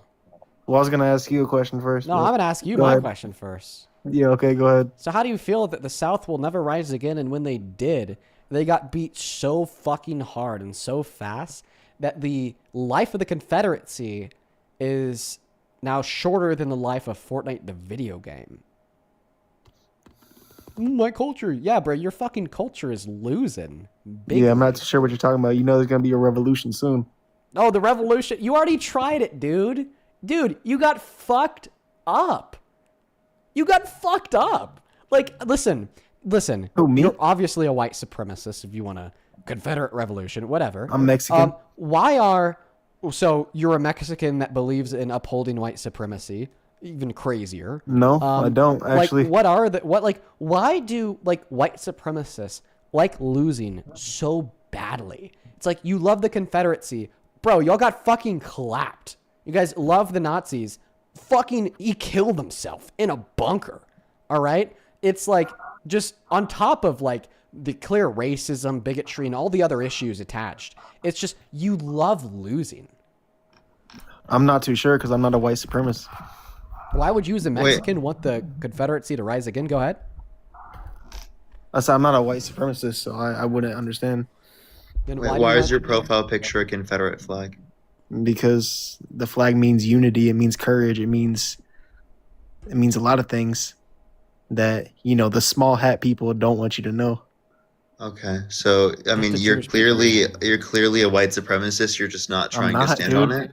So, buddy, I'm not. Do you think that the Jewish people? Do you think Jewish people control the entire world? Not the entire world, but about 98% of it. Yeah. Okay. Do you think they control this live stream? I don't know. I mean, I don't know what Dean. I don't know who you talked to. So here, I just want you to know that's called anti-Semitism. That's called you're just against Jewish people because that's not even a fact. That's literally a made up misinformation claim meant to scapegoat Jewish people, right? You understand that, right? Parker, yeah. So I don't know who you guys have talked to behind closed doors. I don't know. So it might be. It might be. You don't know who we've talked to behind closed doors. Who do you think I've talked to behind closed doors? Because I said that's wrong for you to be against Jewish people for them being Jewish. Who knows? Are you going to respond intellectually, or are you're just gonna make bigoted statements in the stream? That was what was the question again? That was a contradiction, Parker. You just asked an idiot to respond intellectually. Those two things are diametrically opposed to one another. You know, I'm actually very curious about what this guy said earlier. Do you think that Jewish people like revised history and made the Confederacy to be bad? I do, yeah. So you think that everybody who claims that like the Confederacy like wanted to uphold slavery and whatnot is a liar? For the most part. Okay, what's your so what did the Confederacy actually believe under your view? So I don't really want to get into it with you guys because then why would you come up on the live I came up here to ask a question. The only reason why I brought you up is to get into it. Can I ask you a question first? Because I actually Sure, after you answer mine. I actually requested to ask you a question. After you answer mine, buddy. Or Park. What was the question? Yeah, what's the evidence that we've just all been lied to about the Confederacy wanting to uphold slavery in the American South? Or what is, the things that you think the Confederacy truly stood for? So I will answer your question if you answer my question. Yeah, what's your question?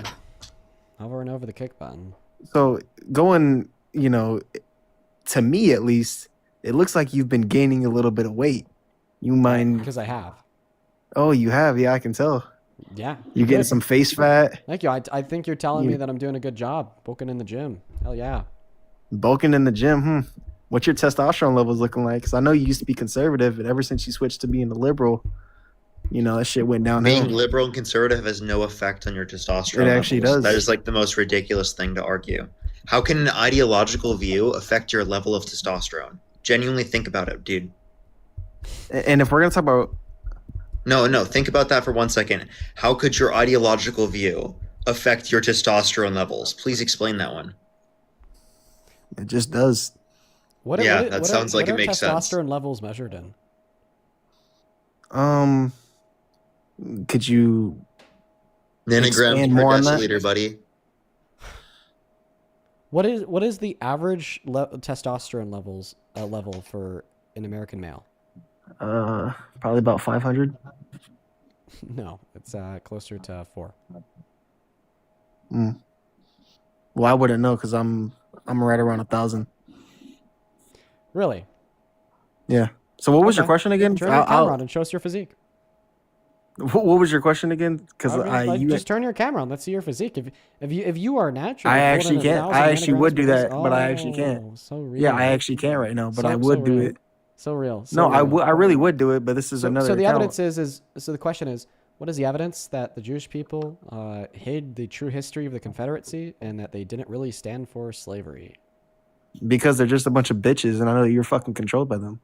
Okay, so the evidence Jewish people are bitches, and you're controlled by them. So the evidence I know you and that Parker, Jewish people revised history and Charlie Kirk was telling the truth. That's why they had to execute him. Were bitches. Charlie Kirk was telling the truth. That's why they had to execute him. Charlie Kirk was literally pro-Israel. So just how does not the claim, not in his last days? Not in his last days. How does the claim Jewish people are bitches justify the claim that Jewish people concealed the true history of the American Confederacy and they didn't actually stand for slavery? Dude, like I said, I don't want to talk to you about this. I only came up here to ask you a question. I just think that you're a dumb guy, and to be realistic. And I think the reason why you don't want to talk to me about much is, well, because you're a dumb guy. You can't keep up. Well, the feeling's mutual. Oh man, why do people like that exist? It beats me, dude. It beats me, man. I will never get it. Thomas, thank you for the $20 on Super Chat. Who says states' rights to do what? Oh, well, he couldn't tell you. All that he knows is that he's anti-Semitic, therefore it must not have been slavery. Super intelligent argument. Jay Blade, thank you for the $10, who says, I'm starting to get back into the gym. I want to try and get abs. Got any recommendations for exercise or way to diet? Well, if you want to get abs, you definitely have to do resistance training for your abs. Like the resistance-free movements, to train the abs definitely helps. But if you could specifically do resistance training for the abs, it'll just take you so much further. Because abs are not made in the kitchen. They're made in the gym, and then they're revealed in the kitchen. And I don't think that a lot of people really know how to make abs in the gym. It's a hard thing. In fact, I don't even really train abs that much. Hopefully, thank you so much for the $20 donation over on YouTube Super Chat. I appreciate that. Hopefully, you says, keep on eating these morons, little bro. Appreciate you so much. Hopefully, dude, the people of today have been terrible. Jay Blade, thank you for the $20. Who says Passport Bro was cortisol maxing. I'm surprised he isn't complaining about the espresso machine. Yeah, I guess we kicked him out before he could complain about the espresso machine. Yeah, I'm sure he would have. I'm sure he would have if he stayed up on the stream for much longer. I think that we got a couple people on Venmo and PayPal. By the way, if you want to support me, folks, you can find my Venmo, my PayPal, and the link tree in my bio on TikTok and pin message on YouTube. Not to mention right there, Dean Withers without the E. Challenger, thank you so much for the $30 donation on PayPal. Thank you so much, Challenger. Challenger with the 30 says, got a question for both you and Parker. Dean, if quote-unquote ground news didn't exist, what's another source to get the real facts? I know a few: Snopes, PolitiFact, and Lateral Reading. Those are all pretty good. And then Parker, this is a question to you. What is the origin of the phrase "trust me, bro"? Oh, I mean that just comes from people coming up in the stream arguing like conspiracy claims and like us just being like the sources. Trust me, bro. There's real no other basis to that other than that. And I also got sent from a fan like a few years back, or a year or two back or so. At this point, it's been a while. This book where it literally just says "Trust me, bro." I've never sold it, never thought about even doing that in the first place. It's literally just been this, and I've been using it for a while, and it's kind of just been like a meme. Based. We're going to go to get that next guest loaded up into the box right now. Heidi, thank you for the $25, saying this is for the great administration. Thank you, yes, for sending me $25 for the greatest administration of all time. Dude, it'd be so fucking easy to grift as a Republican. Holy shit. Thank you for the $25, Heidi. Then Abby, thank you for the 2. Janice, thank you so much for the 5. And thank you so much for the Diamond Gun, Joey. You are awesome. As well as Cammy, thank you for the $20, who says, I don't even have sex, but after that last guess, I'm now considering having an abortion. That's good, man. Thank you so much for that love, Cammy. Show some love to all of our donors over on Super Chat and Venmo. Thank you guys so much for the love. Hey, welcome in. Jackie, do you support Trump? I don't know, but I am a huge fan of you guys, so. Oh, thank you, Jackie. I hope you have a good rest of your day. Shout out to you while we try to get that next guest loaded up in here. By the way, Parker, I'm just going to be honest, dude. The guests today have been so shitty. I'm like at 3.5 hours, and I'm just like dead, bro. Yeah, my guests yesterday were really, really bad. It's been so I have a bad, question dude. for you. Why are you gay? Why are you gay? Why are you gay? Momo, stop trying to eat me. Save Momo, please. Someone save Momo from him. Rebecca, Why how are do you support obsessed with us? Why are you obsessed with the whole, like, just in general with money? What? How am I obsessed with First of money? all, and why are you so obsessed with Liv? Like, why are you so obsessed with her dead fish? Why do you say How that would I'm you obsessed feel with if money? she made fun of Shelby for dying? Okay, are you like trolling now? I wouldn't argue that a goldfish is equivalent to a dog. You're more likely to build a much closer relationship with a dog compared to a goldfish because a dog has You can have a expressive connection with a sentience. goldfish. You can. I don't know if you could have much more of a connection with a goldfish than you'd have with, I don't know, immaterial objects such as like cars, maybe like computers, video games, so on and so forth. A goldfish is so much more connecting more than a dog. The goldfish is just a fake concept. It's not actually real. No, it's not. It's a fish. It's an not animal. it's not actually a real fish. It's a fish. There is no actual goldfish. And he literally makes fun of fish girls' dead fish. Yeah. It's All the not a real time. fish, though. It's ridiculous. didn't you, like, wish Imagine death she made on fun me of The and fish Shelby never even dying. existed in the first place. Didn't you wish Imagine death she on made me fun and of your dog Parker? dying. Wait. Didn't you wish death on me, Parker, and our girlfriends? Who the fuck are you to speak? No, it was injury, severe injury, not death. Okay. Oh, Is that supposed to be better? You're still able to move somewhat. Okay, why do you think I should be severely injured? For what reason? So that way you're not able to talk for like 3 weeks or so? Why 3 weeks? Oh, because you talk so much nonsense out your booty cheeks. So you think it's okay to justify violence against people because they politically disagree with you? No, but I mean, you know. No? just Okay, well, that's what you fall sounds off a like you just cliff. said. I mean, honestly, your fans are much more worse. Both of y'all's fans are so much wait, more worse. So you literally They tell just... me to go hang, and they literally tell me to go hang myself and, And that's paint my horrible. ceiling red. No one should say that to you, but does that justify you saying that to me? What Or I said especially is for even my you to be girlfriend? severely Like, I'm injured. sorry. What I'm sorry, they say what is the 10 fuck? times much more worse. Wait, no, seriously though. Like, say whatever you want about me, but like, genuinely, don't. Why would you bring our girlfriends into that and say that they should be severely injured? That's fucking weird. Like, that's really weird behavior. Because they literally associate with you. If I were them, I would run away. Okay, what's wrong with associating with us? Oh, a ton. Honestly, Parker, I wouldn't Such associate as? with Dean because he's so wrong. Okay, what did he do? He literally said the N-word back in the day. I don't care if he was 14, 15. It wasn't that long ago. Wait, do you It support wasn't Trump? that long ago. Huh? Do you support Trump? No. No, you don't. I'm an Really? ex-Trumpy Well, so you don't. Why are you on the live? because I hate him and somewhat hate you. So you don't support Trump anymore? Okay, I have a No. question. Do you think people can change their views over time? Potentially, but by action. Okay, so if someone by action stops doing those things and effectively gets people to be against those things, educates people against those things, and educates themselves, can they stop being that way? Potentially, but by action. Potentially. So if potentially based on your He view, hasn't why would shown you that. say that that's not applicable to Dean? The reason why he hasn't shown that was because he got caught saying it and he apologized, but without actually meaning it. Well, what But makes he you said think it that he because he didn't got mean caught. Simple as that. it? What makes you think that he didn't mean it? Because he wasn't authentic. The only reason why he What apologized makes was you think he because wasn't authentic? That's just, do you have a because of crystal him ball? saying the N-word went pretty much viral, and he was like, "Oh shit! Well, I got caught, so let me just make an apology video to the community." So and you think that's any it. apology is bullshit? Almost all of them. Okay, so you're assuming because an apology, at least in general from your perception, isn't genuine, you're assuming that his apology isn't genuine. And that's like obviously going to be a composition fallacy. You're saying because some apologies operate a certain way that all apologies necessarily operate that way, which is a fallacious argument. Like that's not a good argument at all. He literally still got caught anyway, and he still didn't mean it. Like he didn't mean the Well, apology. you're superimposing that he didn't mean it. How do you identify that? Do you have a crystal ball? That makes no sense. How can you identify what his intentions are as a person? That makes literally zero His sense. intentions are fake. You're His just you're intentions are all assuming about money. the worst Same as because you, because you associate. you're just with him. assuming the worst because you're ideologically opposed to him. What do you mean? Yeah, I hate him, but like that doesn't mean like I'm wrong because you about. hate him, you're literally assuming the worst of his intentions. Well, yes, because his intentions are full of kakaduki. Okay, so I mean, why should I take that seriously? You should take that seriously because you should stop associating with him. I feel like you would be much more better without associating yourself with Dean Withers.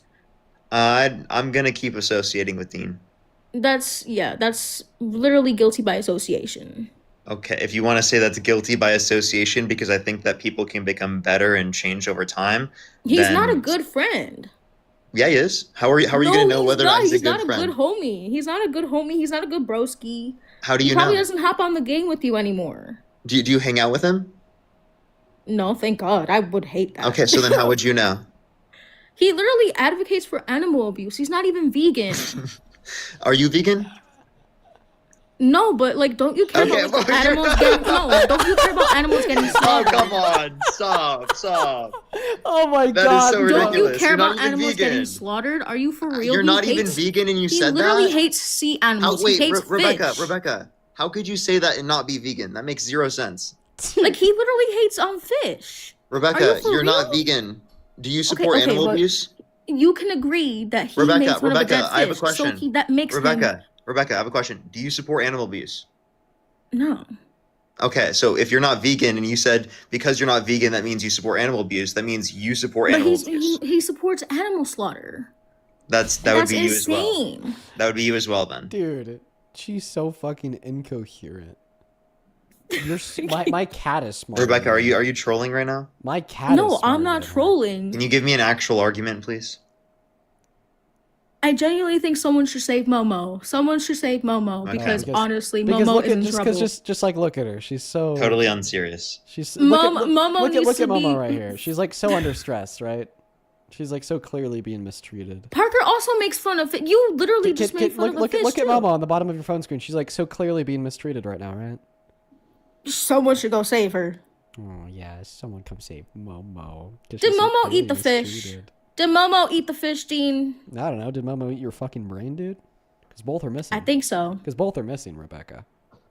Honestly, I have much more of a brain than you because you don't know how to actually say that a goldfish is real. Goldfishes are real. Hey, they are real animals. You know what else is real? They real? have feelings. You know what else is real? By the way, also you just said right, you know what else is real? Goldfish have a memory, mind you. So you know what else is real? Go on. Kick button. Kick button is real, Rebecca. I just can't do it today. I just can't do it. We're going to go ahead and try to get that next guest loaded up into the box. This will be the last guest of the day. Then I just, man. Sherry, thank you for the $20 over on Super Chat. Who says, hey, Dean, how are you? Your Venmo doesn't work for me. Oh, I'm doing all right, Sherry. I've had a really long day. Like, it's been a long day, Sherry. Thank you for the $20. And then Trine, thank you for the $10. Who says, pets matter. I own birds, and I've been told that they don't matter as much as a dog or a cat, but I love them, so they do matter a lot to me. Fish Girl's a total jerk, though. Dean, you're awesome. Well, I mean, yeah. I mean, I think that birds are even expressively sentient in particular ways, right? Including, like, variants of parrots that could, mimic English.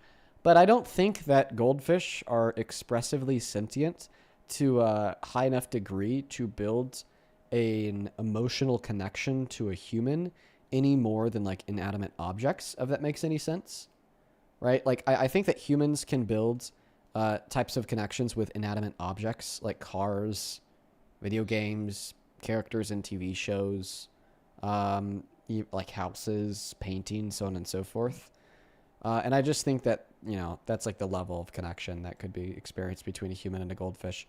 Because, I mean, like, what? Is it the fact that they're biologically alive? Okay, well, I mean, like, plants are biologically alive. I guess the question would be, is if expressions of sentience that describe some level of, like, similarity is what builds a bridge to form an emotional connection, which is why humans connect so well. Humans can also connect with, like, many other animals, like dogs and cats, horses, etc., and so on. Like, what level of expressive sentience would exist between a human and a goldfish? Maybe it's just that, like, the action of, like, taking care of them and feeding them. You take care of something? Okay, like, my girlfriend takes care of the plants that we have around our house. We have a shit ton of plants. And she loves her plants. So maybe that's a good example. I don't really think that you could experience a connection with a goldfish that you couldn't experience with a plant. Bite the bullet. Do you support Trump? Yes, I do. Okay. Give me a second here. I want to thank a couple more people. Hovik, thank you so much for the $50 donation. I really appreciate you so much for that love, Hovik. That is Hovik. Thank you so much for the love. Thank you so much, Hovik. Hovik with a 50 says, hey, Dean, what was the pedal accessory that you recommended to me on live to decrease the acceleration time of the C8? I can't find it online. Fuck Donald Trump, by the way. Appreciate you for the $50, Hovik. I forgot what it's called.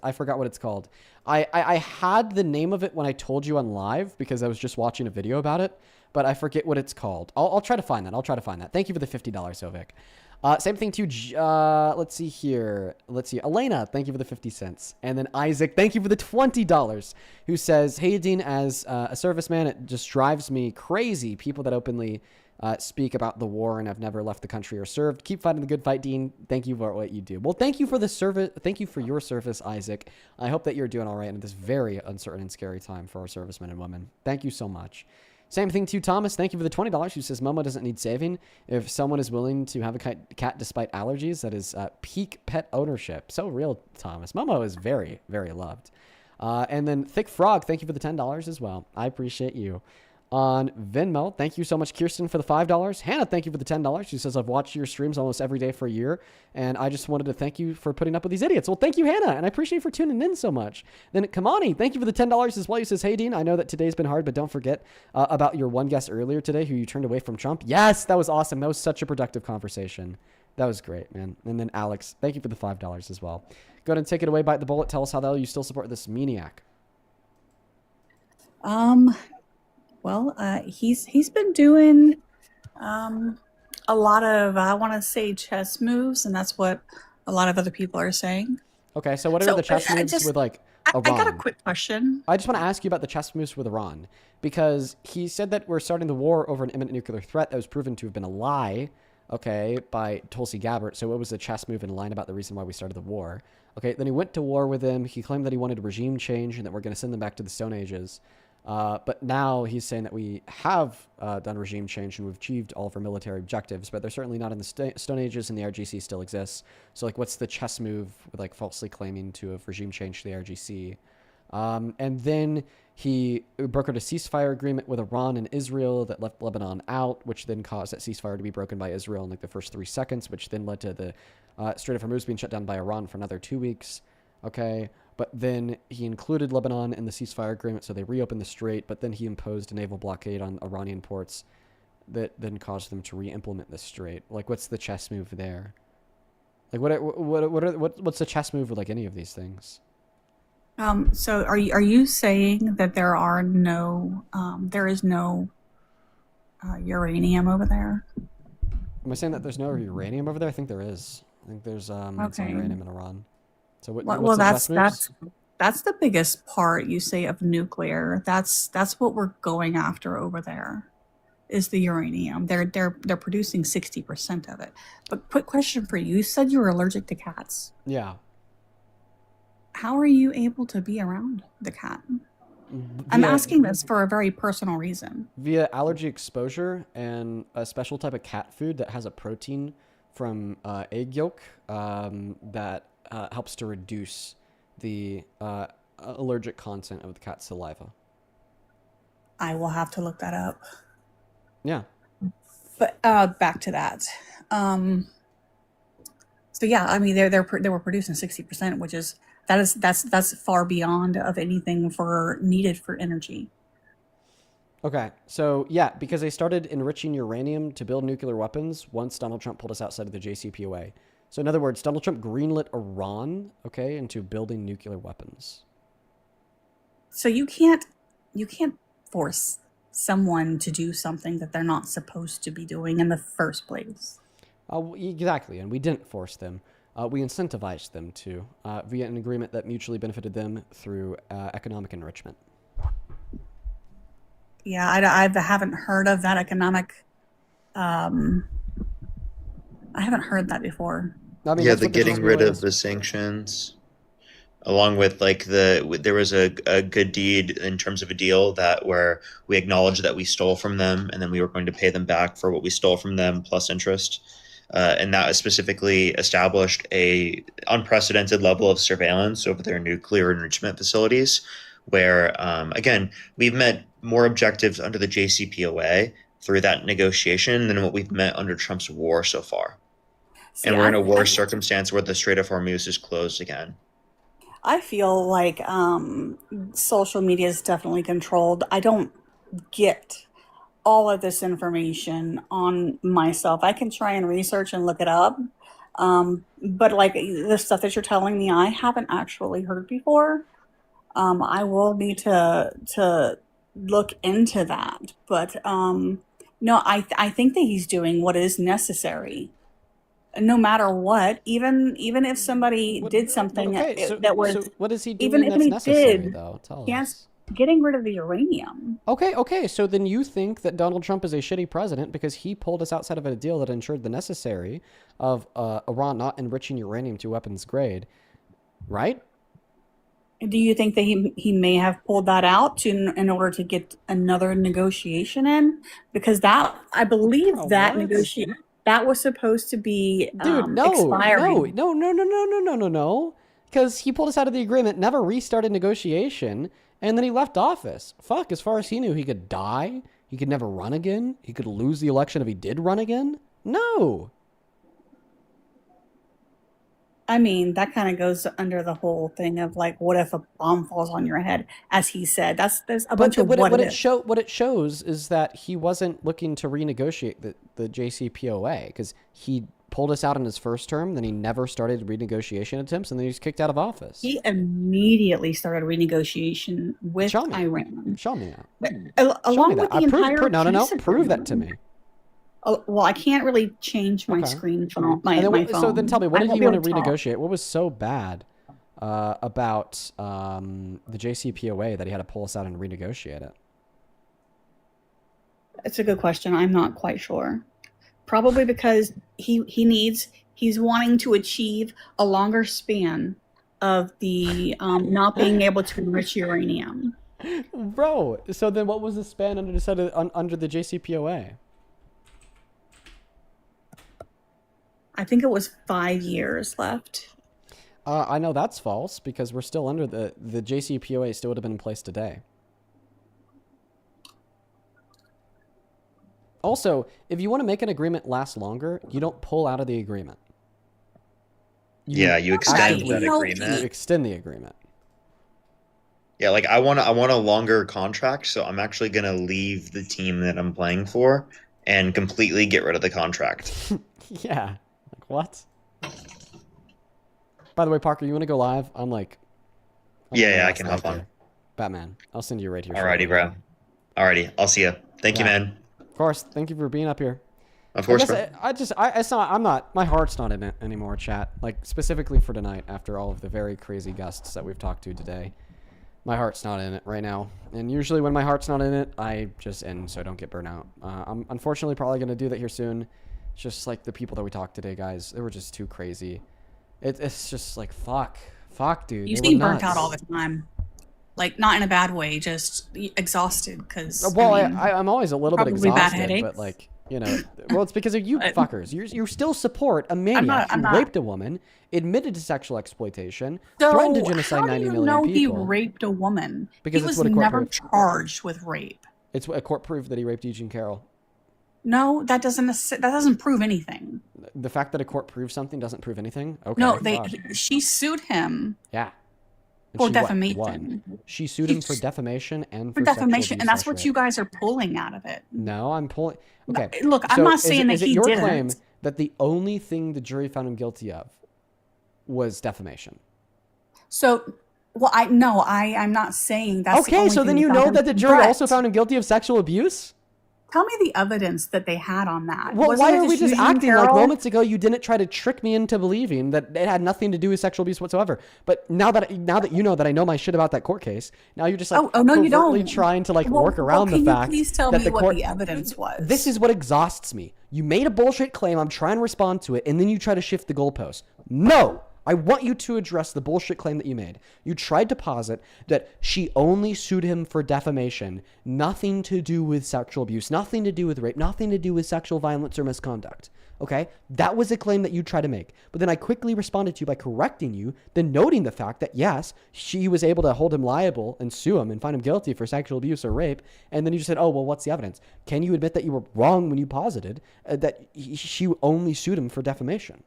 So no, she did sue him for other charges, not And what was he charges. found You can't guilty charge of? someone in a What lawsuit. was he found guilty of on top of defamation? You're not found guilty in a lawsuit. First of all, I think you are. The colloquial usage of the word "found guilty" just means to be found. Well, I guess I can't use the word guilty in the definition of guilty. Liable. The colloquial definition of the term guilty just means to be found to have done it. Okay.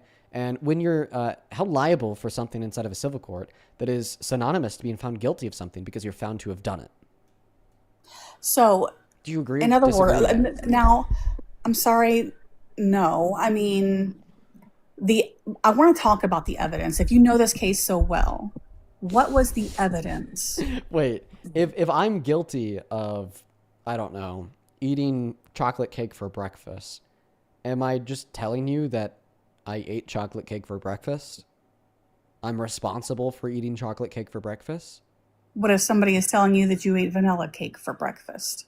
Yeah, And then they're going to sue you for lying. I don't. Listen, if I tell you that I'm guilty of eating chocolate cake for breakfast, am I communicating to you the proposition that I'm responsible for eating chocolate cake for breakfast? Yeah, that Okay. you would be saying that you are, but you can't refer that to Trump. Perfect. You cannot. So you we just cannot agreed that associate my so we answer just with agreed the that other answer. responsibility is a synonym for guilt, right? Yeah. Okay, if responsibility is a synonym for guilt, well, being held liable means to be found responsible for. So in other words, it means to be found guilty for. Under what evidence? Before we talk about the evidence, can I you just please agreed with you. concede to the semantic I agreed with dispute? you. Okay, so that then you do I agree agree that with they found you. him guilty So- of sexually abusing Miss Carroll, No, right? no one found him guilty. Yes, they did by holding him liable and finding him responsible. Because he settled. You did not settle. That's a lie. Why are you lying? What do you mean? Yes, he did. He did settle. How much money do you win a bet?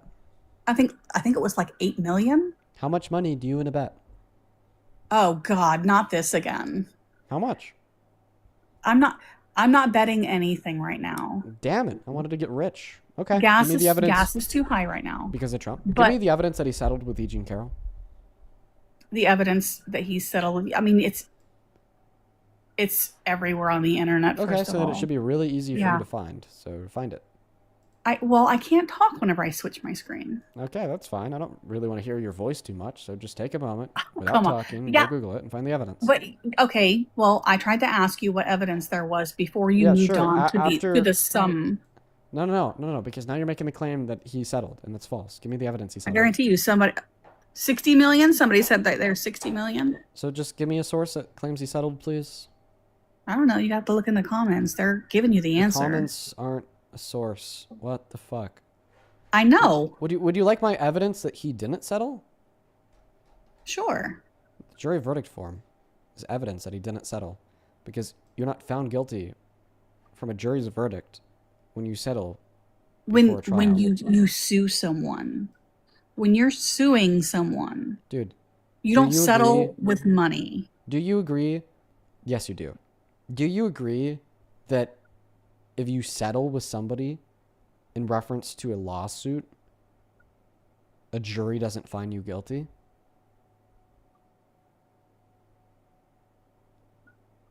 Then why was he being sued instead of press charges? The question you asked has nothing to do with the statement I made. Okay. So do you agree that when you settle with somebody in a lawsuit, this means that you're just agreeing to have the lawsuit thrown out and there's no verdict of guilt from a jury? Correct?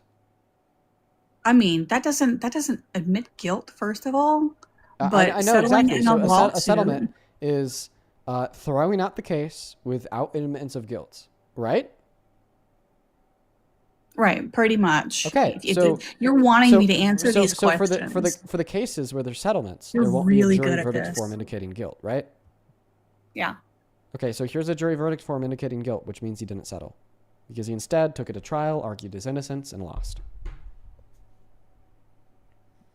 And the Eugene Carroll, no, I don't. Okay, so, well, since this had So do you accept that you were gone on, wrong can when you said that he settled? You know, I'll tell you anything you want Do you to hear. admit that you if were you can wrong talk about when- the evidence. Do you admit that you were wrong when you said that he settled? Yes, I'm wrong. You're right. Well, let's talk about the evidence. Sure. I'll tell the you fact that anything she you upheld wanna the same hear. consistent testimony for 30 years straight, as corroborated by therapist notes, 4 of her friends, not to mention the fact that Donald Trump lied at multiple points in that trial, such as when he claimed he never met her, or he claimed that she wasn't his type, or not to mention the fact that she submitted a dress with male DNA in it to the court claiming it was Trump's that would prove that she raped him. And then Trump refused to submit his DNA back to the court. Why would an innocent man refuse to submit evidence to a court that would prove his innocence? We also have the Access Hollywood tape from 2005 when he said he'd like to do the type of thing to women, grab them by their vaginas, that the court found him guilty of doing. Not to mention all of his other character priors. You know, the best predictive tool of the past, of the future is the past. Okay, and Donald Trump admitted to other forms of sexual violence, like sexual exploitation. Howard Stern on his radio show in 2005. This is all the evidence that he raped her. So, if someone was to say that about you, and then they got their friend to just say, "Okay, well, this is what happened. This is what she told me," wouldn't that technically be hearsay? No. Right, and not to mention that I wouldn't be From found guilty in 30 that case. years ago. If everything was true about the E. Jean Carroll court case, insofar as what he said, and everything was false in accordance with what she said, i.e., was truly a false accuser, and some woman accused me of that, said I raped her 30 years ago, and she was able to falsely get a couple of her friends to testify to it. Okay, well, if she then turned around and submitted a dress to the court, claimed to have my DNA in it, but I know I've never met this woman in my life, I would, of course, hand over my DNA to be tested against the DNA in the dress, and then my innocence would be proven. Over that 30-year span, you wouldn't think that somebody would be able to get some of your DNA? Okay, well, now we're just divulging into baseless conspiratorial gibberish. You're more likely to trust a conspiracy theory about what could have happened with no evidence compared to the reasonable outcome as determined by the jury of 9. No, I don't see how DNA could last on a dress for 30 freaking years. Okay, well, then you're just not educated on the fact that DNA could actually stick around for a lot No, longer than that. There's cold cases. First of all, I do know that There's cold cases. Who saves their There's dress cold that way? cases from the early 20th century that are solved with DNA today. And also, you said who saves their dress that way? A lot of rape victims will actually save the clothes in which they're raped in. Same way you see people from the Columbine high school shooting saving the backpack and the clothes they wore that day too. In fact, I actually saw a TikTok about that on my For You page. Some lady that was 15 years old, was a freshman during the Columbine High School shooting in the 90s. Actually saved the backpack in the same state with all of the same contents inside. And she was opening it up close to 30 years later. And the reason why I mention this to you is just to show when people go through very traumatic experiences, okay, they will save something related to that traumatic experience, either because they see it as a very notable occurrence in their life, or because they save it in case there's anything they could do with it later, like prosecution, i.e. submitting the dress to a court to prove that this man raped her, which is what she did. And if that is what the courts are actually able to go by over a 30-year span to find someone liable for something like that, then we're not living in a justice system. Well, you are because arguing that we don't live under a anyone justice can make system. that claim. No, not anyone. Okay, listen. Yes, if you anyone can accuse, make if that you claim. accuse me of raping you with the same evidence that E. Jean Carroll had, would you be able to find me guilty in a court of law? No, I don't think that I would. Okay, so then not anybody can make that claim. With the same stuff that she had? Yeah. Why would I feel that I wouldn't be able to do something like that? Oh, well, because you wouldn't be able to point towards a clip of me saying that I like to grab women by their pussies without asking first. You wouldn't be able to point to a clip of me admitting to sexual violence through the form of sexual exploitation and bragging about barging into the dressing rooms of naked women and girls. Okay, you wouldn't be able to point towards like 3 other women the same story. You wouldn't be able to indicate like 4 friends that could prove that you've upheld the same consistent narrative for the last 30 years straight, and therapist notes from the 90s, medical records, bro. Okay, you wouldn't be able to hire another psychological examiner to affirm that your testimony, predicated on your body language, tone of voice, and delivery, is indicative of somebody that we would expect to be a real victim, not a liar. Okay, like you wouldn't be able to do any of these things. You wouldn't be able to point towards the Epstein files, where a Jane Doe number 4, who successfully won millions of dollars from Epstein's estate because he trafficked her, also accused me of doing bad things to her after Epstein introduced me to her. Right? Like these are the reasons why no, this isn't just clearly fraud, and why we should believe E. Jean Carroll. Okay. No counter argument. You know I'm right. You always put up a very good argument, Dean. You are very good at what you do. Thank you. But so, that point made. As for abortions, I don't know if you want to touch on that. I'm actually pro it, but anytime, I just kind of give you a little bite for this, but anytime that another human or another, let's say a pregnancy, violates the mother's rights. Okay. Sorry, kicking you. Strange, thank you for the $20 over on Super Chat. Who says, thought Slime had an excellent video on the tactics fascists use to waste your time and wear you down. Ooh, I'll have to look into that. Thank you, Strange, for the $20. As well as Alexis, thank you for the $5 on Venmo. I did see that, Alexis. Tass with a 15 who says, I'm a vet tech and will educate this lady if you'd like. It's called High Something Diet. Oh, about the cat food. Yeah, it's really useful. Thank you for the $15, Tass. And then Sarah, thank you so much for the $22. Who says, love Momo. My dog is the best. My first pet was a goldfish. They could be trained to do tricks too. Wow, really impressive. I didn't know that. Thank you so much, Sarah. And then Emery, thank you for the $5. Alex, thank you for the 5. Kirsten, thank you for the 5. And then I think we're all caught up over there. On Super Chat also, thank you so much for the $50. Coral, who says, caught your live at the tail end. Sorry you've had a rough one. Please use this for some self-care. Have a good night. Thank you, Coral. You are awesome. I want to see 500 Coral W's in that comment section. Thank you. Thank you, thank you, thank you so much. That is so kind. Same thing to Destiny on PayPal. Thank you for the $33 donation. Who says, thank you for showing up and having these important convos, especially on hard days. We appreciate your platform and bring and energy that you bring to discussions. Get Momo something nice. Oh, thank you so much, Destiny. You are very, very kind. Thank you so much. As well as Manavan, thank you so much for the $10. Who says, so many warp guests today. Take care. Oh man, I know, I'm beat. Thank you guys so much for all the love and support. Genuinely. Thank you guys so much. Folks, I'm going to hop off. I'm really tired. So I will see you all tomorrow. Make sure to hit that follow button on TikTok. Drop a sub on YouTube. If you're still in the mood for debates, check out @Parker Get a Job on all platforms. He's going to be doing debates for the next 4 to 6 hours. Peace, love, good night, and goodbye.